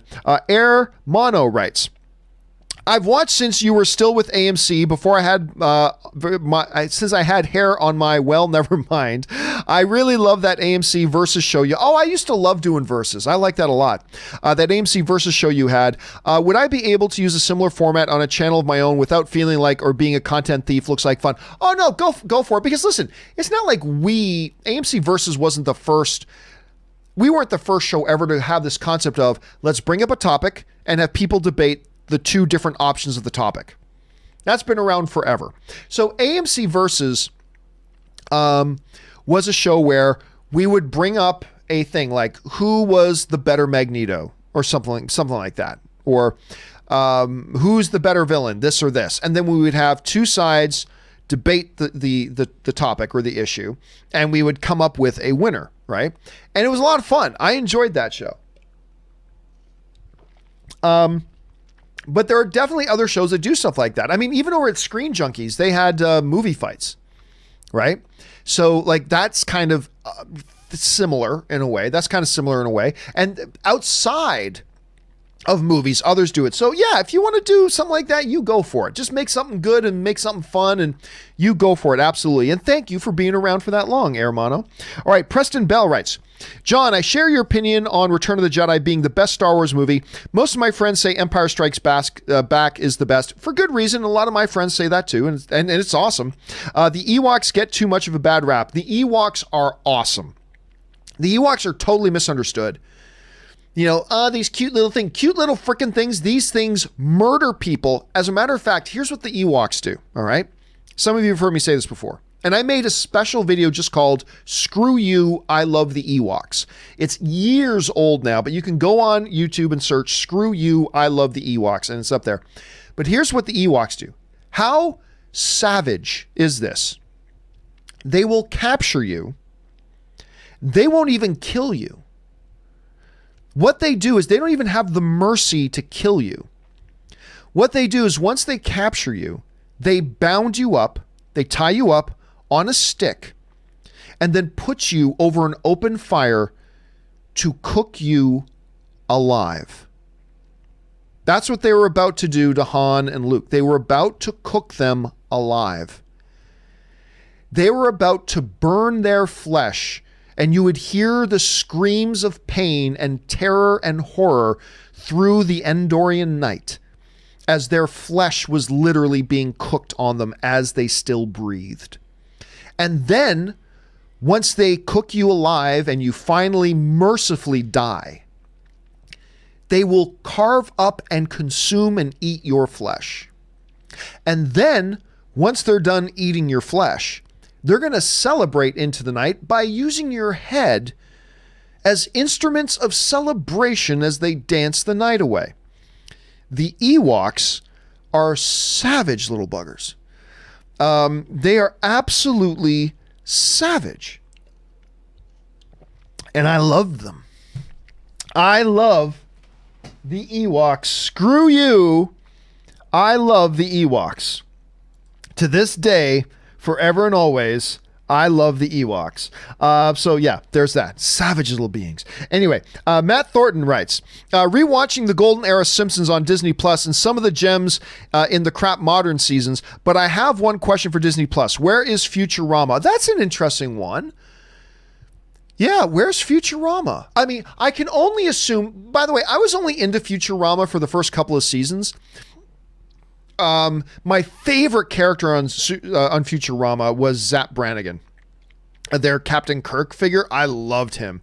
Then we fought the Killbots, so I sent wave after wave of my own men until the Killbots had reached their kill limit and automatically turned off. I loved Zap Brannigan. Anyway, my only assumption at this point, Matt, is that they must have had pre-existing streaming rights with somebody else, that they're going to have to wait until those rights. Otherwise, I don't know. That's a good question, though. Where is it? Santez Henderson writes, rewatching Rise of Skywalker made me realize that Rey doesn't have an arc in this trilogy.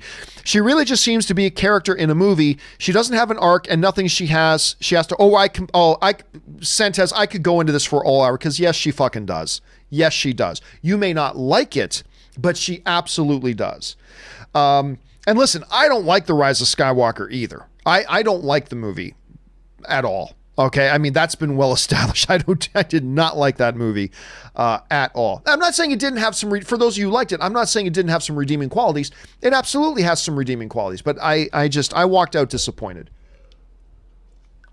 And it's too bad too, because I absolutely love The Force Awakens.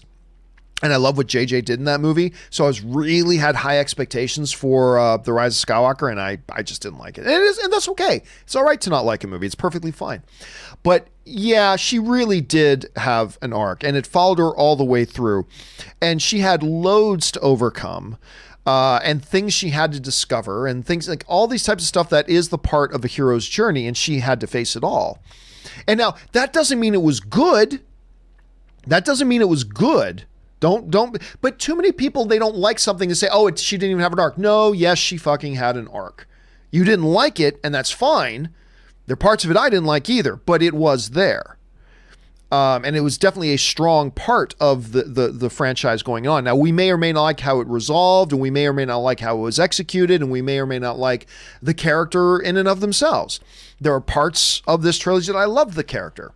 Things that they did with the character in other parts of the trilogy that I didn't love so much. And it is what it is. But she absolutely had massive things to discover, a journey she had to go on, things she had to overcome. Absolutely she did. She absolutely did. That doesn't mean it was good, and it doesn't mean it worked. But it was absolutely there. It was absolutely there. But God, I wish Rise of Skywalker finished off better. Because I loved The Force Awakens. I liked The Last Jedi. There are things about The Last Jedi I loved. Things about The Last Jedi I hated, but overall I liked The Last Jedi. And I was really looking forward to this big, strong ending for The Rise of Skywalker, and it just, for me, it fizzled. Other people it worked, and that's great. I celebrate that other people liked it. That's awesome. But I just, damn man, I wish they had finished stronger. I just shake my head at it, man. I just shake my head at it. Anyway, Dave XP writes, I saw that movie Spies in Disguise pop up on Google Play yesterday. Do you know if that was released in theaters? Good cast, Tom Holland and Will Smith. I believe it was released in theaters. I believe it was. Hold on a second. Spies. I'm almost positive it did. Spies in Disguise. ISE box. Oh, geez, come on. Box office. Let's see here. Spies, yeah, it made $157 million at the box office. So yes, it did have its box office run. It opened in theaters, in Germany in November 20th. It opened in theaters after that. But yeah, it had its, let me see, where's the United States? It opened in the United States. I cannot find when it opened in the US. But anyway, it made $66 million domestically. It made $104 million internationally. So for a worldwide total of $171 million overall. So yes, it did indeed have its theatrical release. Let's see here. Spencer S. writes, David S. Sandberg and his wife Loda Lawston made a new horror short film during their quarantine called Shadowed. I did not know about this because his horror short film Lights Out was crazy good. Got him a big movie deal for doing this little short film. Anyway, called Shadowed, a sort of companion piece to Lights Out on David's YouTube channel, Pony Smasher. Plus, it's worth checking out the other videos on his channel as well. I did not know. Listen, this is such a great story. The story of Lights Out is such a fairy tale. If you're a filmmaker, it's a total fairy tale. Here's this dude, he made this little short film called Lights Out on YouTube. It's only about 5 minutes long at most. Maybe it's even shorter than that. And it's great. And it's so great, it got him a major motion picture deal. And then he went on to make his full-length feature film Lights Out, which a lot of us thought, well, I mean, it worked as a short 5-minute video. Can it work as an hour-and-a-half movie? And it does. Lights Out is a really fun little horror film, and he did such a good job with that. And then, of course, he was able to spin that into doing like Shazam and stuff. So it's a great fairy tale for making your own little thing online. Maybe it gets the right person's attention. So I did not know he had this shadow thing. So that's intriguing to me. I will want to check that out. Okay.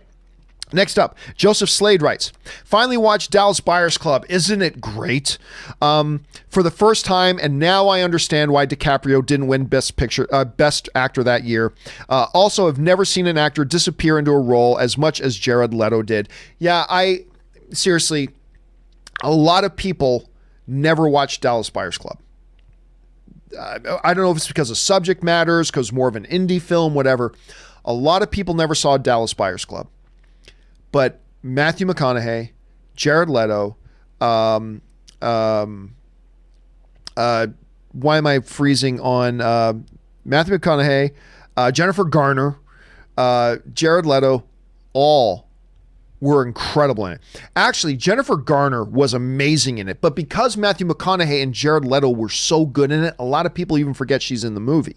I mean, she was great in it. Anyway, Jared Leto was nominated for Best Supporting Actor, and Matthew McConaughey won his Academy Award for that. And yeah, it was absolutely deserved. And Jared Leto was amazing. You know, listen, I didn't think it was a snub, but I thought there was a real legit chance Jared Leto could have won the award that year. There are a lot of people who don't like Leto because we didn't like his Joker. Okay, fine, whatever. But the dude is a great actor. He is really a great actor. And Dallas Buyers Club will ends that debate right away. He's really fantastic in that movie, Joseph. And I haven't watched that since the year it came out. You know, I got to go back and watch that again because it's been a while since I've seen it. Thank you for reminding me about that, Joseph. All right, next up, Dumbledore Calrissian writes, John, I am so excited. My wife finally agreed to let me show her my favorite show of all time, Lost. This show was so important in so many ways, but for me, it just changed how I viewed television. We watched the first 4 episodes last night, and she's into it. That's awesome. I love it when I can introduce, particularly my wife, something that I really like to watch, and then she gets into it. That's a great feeling. And Lost, listen, I get it. The final season was a bit of a cluster F. I get it. Particularly the last half of the final season. For me, where Lost lost me was the episode that explained the black smoke monster. That was the episode to me that where I went, what? And I kind of lost half my enthusiasm for the show. But up until that point, it was great television. And you're right, it was an important show. It was very influential in how a lot of shows now get made. And it was truly wonderful. I think a lot of people got disappointed by the ending, and that's fine. Be that as it may, the rest of it was fantastic. I thought and there are a lot of people who still do like it, but that's great that your wife's getting into it. It's always good when you can share that stuff. All right. Michelle Alexandria writes, should CinemaCon try and do a fall show since so many films are being pushed to March and April? Ooh, listen, I think they've said they're just canceling this year's CinemaCon. I 100% believe, Michelle, they should just postpone it.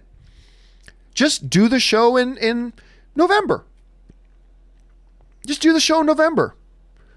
You know, just do it and build it around that way. What better way to help try to get everything back up and running again than by holding the most important conference of the year for the movie industry, which is CinemaCon? Maybe not even November, just maybe August, September. Like just do it then. But apparently, but then again, I'm not inside the organization, so I don't necessarily appreciate all of the logistics that go into making it happen. So maybe it would be just too much of a nightmare to spin it up and get it ready to go in that time. And I respect that. But that aside, I would definitely say just do it earlier. But I think I heard they are canceling it until next year. All right. Henry B writes, hey, John, hope you're safe. I am doing, and I'm doing well too. I have always loved the What If comics and now excited to see what they have for Disney Plus in the future.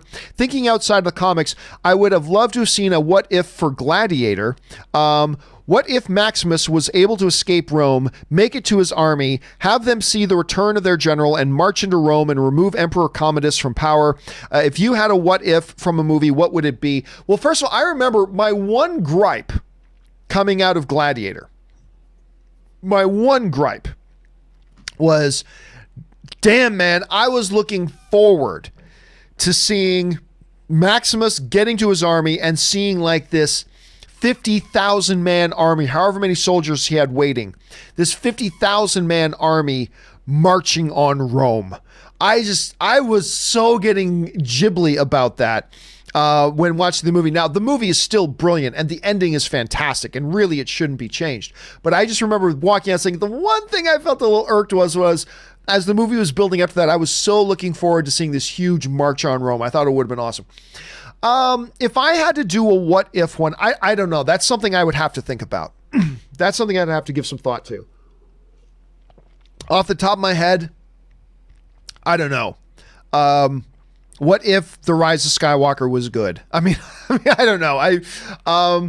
I would have to. You've obviously given that some thought, Henry. So I can't just jump into it midstream and think about it. But yeah, that one thing about Gladiator, and I am also looking forward to What If on Disney. I wasn't until they showed us like a 5-minute preview of it at D23, and then I was like, okay, I'm on board.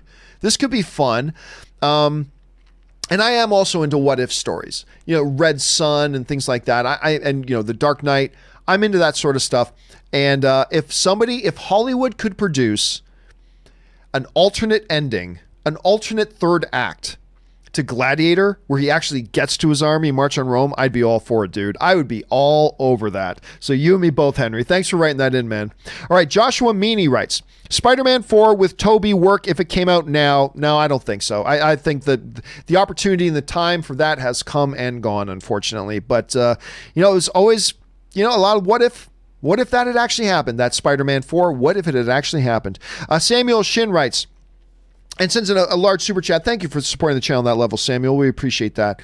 I could be wrong or mishearing, but I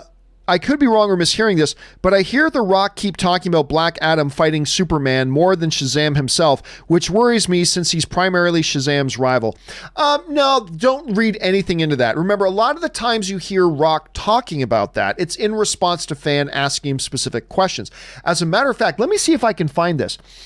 Just recently, The Rock posted this picture. Hold a second. Dwayne Johnson, Black Adam, Superman fan art. He actually posted on his social media a piece of fan art that somebody sent him. I think this is the one. Let me see if I can get this on screen here. I'm not sure I can, but I'll try. This is the one that, he put this picture up, which is, of course, there's Black Adam sitting on his throne. Let me see if I can get this any bigger. I don't know if I can. Hold on a second. Black Adam sitting on his throne. Okay, there we go. Okay, I'll try bringing that up now. There he is, which is clearly Dwayne "The Rock" Johnson, and he's got a beaten Superman sitting there with his hand on his head. But if I understand it right, that was a piece of fan art that somebody sent to Dwayne Johnson, and he posted it. And then somebody asked him on social media, hey, what if, Black Adam fighting Justice League? So Dwayne "The Rock" Johnson doing Dwayne "The Rock" Johnson's like, Justice League has no chance against Black Adam. They'll be under my boot and all this kind of stuff, doing what Dwayne Johnson does, right? But I wouldn't interpret any of that as being, Dwayne Johnson giving us some foreshadowing that his next actual thing is going to be Superman, because Warner Brothers is not going to have Superman getting jobbed. But I don't know. They do it on CW, so maybe they will. But I doubt that. I doubt that highly. So I wouldn't read anything into that. I think that's just Dwayne Johnson responding to the stuff he's getting from the fans. I don't think it's anything more beyond that. Now, I mean, anything's possible. Anything is possible. We've always seen that. Anything is possible. But I think at this point, Samuel, I don't think we have to read too much into it. But we'll see if this thing emerges. I do like that picture, though. I think that picture is really cool. All right, Darth Impact writes, I just thought of something. If no one else did, what does all this mean for San Diego Comic-Con? I mean, the closer we get. Now, remember, San Diego Comic-Con isn't till July. It isn't till July. And we're just at the beginning of April, right? Major, so that's still 3.5 months away. It's still 3.5 months away. And I think we're probably 2 months. We're 2 months out from, I think, San Diego Comic-Con having to make a decision. I literally think they still have 2 months to make a decision. And everything could look very different 2 months from now, right? I mean, 2 months from now could look like we're going to be in this for another year. 2 months from now, it may feel like we're going to be able to get back to life in the next 3 weeks, like 2 months from now. I mean, I just don't know. So how this is going to impact San Diego Comic-Con, I still think we're a little ways away from them having to worry about it too much. I mean, they have to be thinking about it. But again, like I said, I believe they're probably they're probably a good 2 months away from needing to make a decision. Now, once we get into the beginning of June, and we're about a month and a half away from Comic-Con, if it does not look like things are heading the way we want them to go, they're going to have to cancel it. But I don't think they need to do that till like the beginning of June. So I don't know. We'll have to hang in there, and hopefully it's able to all move forward. I hope it's able to all move forward, but safety first. Let's see where we're at 2 months from now. All right. Good thought, Darth. All right. Phil Corvelli writes, 1, if you can ever watch your favorite film ever again. 2, you can never eat your favorite of food again in any form. Choose. Okay. You can never watch your favorite film ever again, or you can never eat your favorite food. So either I can never have ice cream again, or I can never watch Star Wars again. I would never watch Star Wars again. You know why? Because I don't watch Star Wars every week. I have some ice cream every week. Every week I have some ice cream. And there are other Star Wars movies. So if you're saying it's just one movie, I'll sacrifice Star Wars. Because yeah, that's what I'll do. Now, it might be different if I had to sacrifice all Star Wars.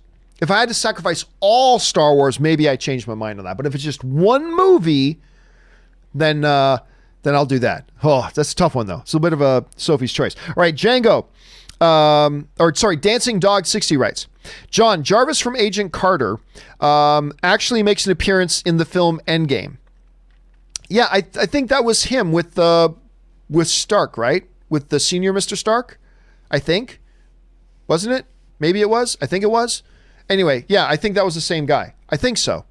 I'm not positive now, but I thought it was. Anyway, good observation. All right, Robert Perez writes, I recommend watching the first season of Heroes. Oh, the first season of Heroes listen, Heroes is not my all-time favorite show, but Heroes season 1 is my all-time favorite single season of television. Heroes season 1 is my all-time favorite single season of television. Now, it unfortunately never lived up to, it never met the greatness of season 1 after season 1, which is unfortunate. But, you know, Milo Ventimiglia, the horn-rimmed glasses man, Siler, that show, season 1 is incredible. It's incredible. And yeah, I stand by it. It is my, again, Heroes overall, not my favorite show, but it is my single favorite season of television ever. And so I absolutely concur. Frankie G writes, Kevin Costner, possible guilty pleasure doubleheader, Waterworld and The Postman. Always like these movies. You know what? I've never thought Waterworld was all that bad. I mean, it was in many ways a disaster, but I never thought the movie itself was all that bad, to be honest. And I also never thought, I'll be honest with you, I never thought The Postman was all that bad either. And maybe it's just me, but I never thought the Postman was all that bad either. I'd be down for that, Frankie. If I was invited over to doubleheader for that, yeah, I'd be down. I mean, I wouldn't choose it over a doubleheader of Godfather 1 and 2, but I would be down for a doubleheader of Waterworld and Postman. Not great, but I never thought all that bad, to be honest with you, but that's just me. All right, Robert Perez writes, to me, The Last Jedi is the last Star Wars movie. Well, I mean, yeah, I like The Last Jedi too, but, you know, The Rise of Skywalker, it exists, it's there, so I have to acknowledge it. I just don't like it. Here's hoping they can rebound from that. All right, Jesse writes, I feel that John Watts, unlike other MCU directors like Russo's, Gunn, Waititi, to name a few, doesn't get the recognition he maybe deserves. He's made 2 great Spider-Man movies, in my opinion, and looks to make a 3rd. I agree. And, you know, we talked about that, Jesse, a little while ago. Probably a few months ago, we talked about that. And I think there's 2 distinct reasons for that. Because I bet you read John Watts, and probably a lot of people are like, who? Yeah, he's the guy who directed Spider-Man Homecoming and Spider-Man Far From Home. And he has done a wonderful job directing those movies. Here's why I don't think he gets the credit he deserves. Number 1, nobody had ever heard of John Watts before this. And a lot in Hollywood, fans of movies are quite often they care about names they recognize. And we're all guilty of that. Me too, right? So nobody had ever heard of John Watts, so that's one of them. But the other thing is, the circus of Spider-Man being in the MCU kind of overshadowed everything else too, right? It just kind of overshadowed everything else of Spider-Man being in the MCU. Because I'll tell you what, even when Captain America, The Winter Soldier came out, that was the first Russo brothers movie. They didn't get the credit they deserved at first for that. They didn't get a lot of accolades for that. The movie did. It's once they did the second one that people started going, wow, this is like really epic and incredible and blah, blah, blah. And it was, you're starting to gather all these different characters together and, foreshadowing what we were going to get in the next Avengers movies. But yeah, John Watts is still that guy. This still doesn't get enough credit. You know what? And I think he might be doomed to not getting the credit he deserves until he leaves Spider-Man and goes and does another movie. And then once he does, and if that movie's really solid and great, you're going to start to see him get more recognition. It's like, oh yeah, the guy who did the Spider-Man movies? I think you'll start to see it there. But you're right, he does not get the credit he deserves right now. All right, Frankie G writes, I'm not okay with this. Different take on the superhero trope in the vein of The Boys, but on a smaller scale. Again, Frankie, a lot of people tell me that show's pretty good. And if what I'm hearing and somebody wrote in earlier was correct, that's like 7 episodes, half-hour episodes each. You can get through an entire season in 3.5 hours. I may have to sit down and check this out. I still know next to nothing about it. I mean, I've heard this before. It's kind of a take on the superhero genre. I've heard that before, but other than that, I don't know anything about it, which is very rare that you go into a TV series knowing nothing about it. At least it is for me. So I think I'm going to have to give it a shot, Frankie, because I'm getting more and more people giving me the recommendation, so I might have to check this out. All right, Gio Watch. All right. Watch Colossal 2016, great dark comedy, #1 Saw. If you're talking about the one with Anne Hathaway, let me just double check to make sure this is the one you're talking about, with Jason Sudeikis and Anne Hathaway. Hold on a second. Colossal, IMDb, which I think that is the one we're talking about. Oh yes, that's the one we're talking about. Okay. Colossal came out. It's this little indie movie.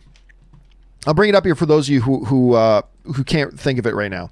It's this little indie movie with Anne Hathaway, who I love. I think she's great. I swear to God, I do not understand the hate this girl gets. She's incredible. Anyway, also Jason Sudeikis, who I love. This giant monster appears and starts destroying things, and then Anne Hathaway realizes that she's controlling it, although she has no idea how or why, blah, blah, blah, blah. Anyway, this little movie comes out, and I didn't see it at first, and everybody starts raving about it, right? Everybody's raving about it. And so finally, one night, Ann and I are at home. It's like when we had a screener, I was like, okay, let's watch this Colossal. I'm so excited. Anne Hathaway, Jason Sudeikis, giant monster, supposed to be really funny. Let's watch it. I got to be honest with you. I hated it. It's not, sometimes it's movies that I just, hey, it didn't really work for me. I didn't hate it, but it didn't really work for me. I straight up hated Colossal. I straight up hated that movie. I thought it was terrible. But all my friends love it. All of them love it. I thought it was terrible. Like, not as bad as Sorry to Bother You or anything like that. Another movie that a lot of people like that I just think is straight up trash. But, yeah. And I love Sudeikis, and I love Anne Hathaway, and I love giant monster movies, and I love comedy. It had all the right ingredients, and I just thought that movie was terrible. But listen, Gio, you are not alone, because a lot of my friends love that movie, so you are not alone. All right, Daniel, we only got a few minutes left here, guys. Daniel Manzanares writes, I'm sure I'm mispronouncing it, I'm sorry. My movie recommendation is Wolf of Wall Street, my favorite Leonardo DiCaprio movie. Have you seen it? And also, what is your favorite DiCaprio movie? Well, yeah, I mean, here's the thing. You got to recommend, for people being stuck at home, you got to recommend movies that maybe you think there's a chance. I mean, almost everybody saw Wolf of Wall Street. But yeah, I love Wolf of Wall Street. It's fantastic. Favorite Leonardo DiCaprio movie? Probably either, Django Unchained. I love Leonardo DiCaprio in that. He's so good in that. Catch Me If You Can. The Revenant. The Aviator, I think, is an underrated one. Anything But the Island, I guess, would be up there. But yeah, I love Wolf of Wall Street, man. I love that movie. Okay, where are we at here? Just another 2 minutes. I'll see if I can just race through the last couple ones. Dave XP writes, John, do you think James Dean's schedule has been affected for the shooting of his new movie? Of course, a little bit of a throwback to the fact that stupid producer wants to do a movie and do a digital recreation of James Dean to be one of the actors in the movie. It's such a ridiculous, stupid thing, but nice throwback to that, Dave XP. That was clever. Anthony Lucolano writes, we need an Ewok horror film. You're damn right we need an Ewok horror film. You're damn right. Brandon Plummer writes, I am a merchandiser, so I'm considering So I am considered essential. Luckily, I am now working nights, so I don't have to be around the public. This show has helped me out so much during these trying times. Thank you, and special shout out to all the essentials in healthcare. Oh, thanks so much for that, Brandon, and thank you for everybody who's still doing their part and doing their job so everybody else can, as much as possible, feel like they're living a normal life right now. Everything from grocery store workers to people who work in other essential services. You guys doing your jobs allow us to feel like life is as normal as it can be right now. All right, guys, unfortunately, we are all out of time because I have to keep this under 2 hours. The Fandom Menace and a few other people comes after that. Do not worry. I'm going to get to your questions first thing. We're going to start the Q&A part of tomorrow's show with your questions that we're leaving off with. So do not worry. You sent in those questions. They're going to get answered properly in a video. Guys, that will do it for me for now for this installment of the John Campea Show. Thank you guys so much for being here. Special thanks to all you guys who sent in the live questions, because not only did you give us great fun things to talk about, you also supported the channel while you're doing it, and all of us here, thank you for that. Guys, be smart, stay safe, take care of yourselves, take care of the people around you, and let's get through this stuff as fast as we can. Thank you so much, guys, for being here. My name is John Campea, and until next time, my friends, bye-bye.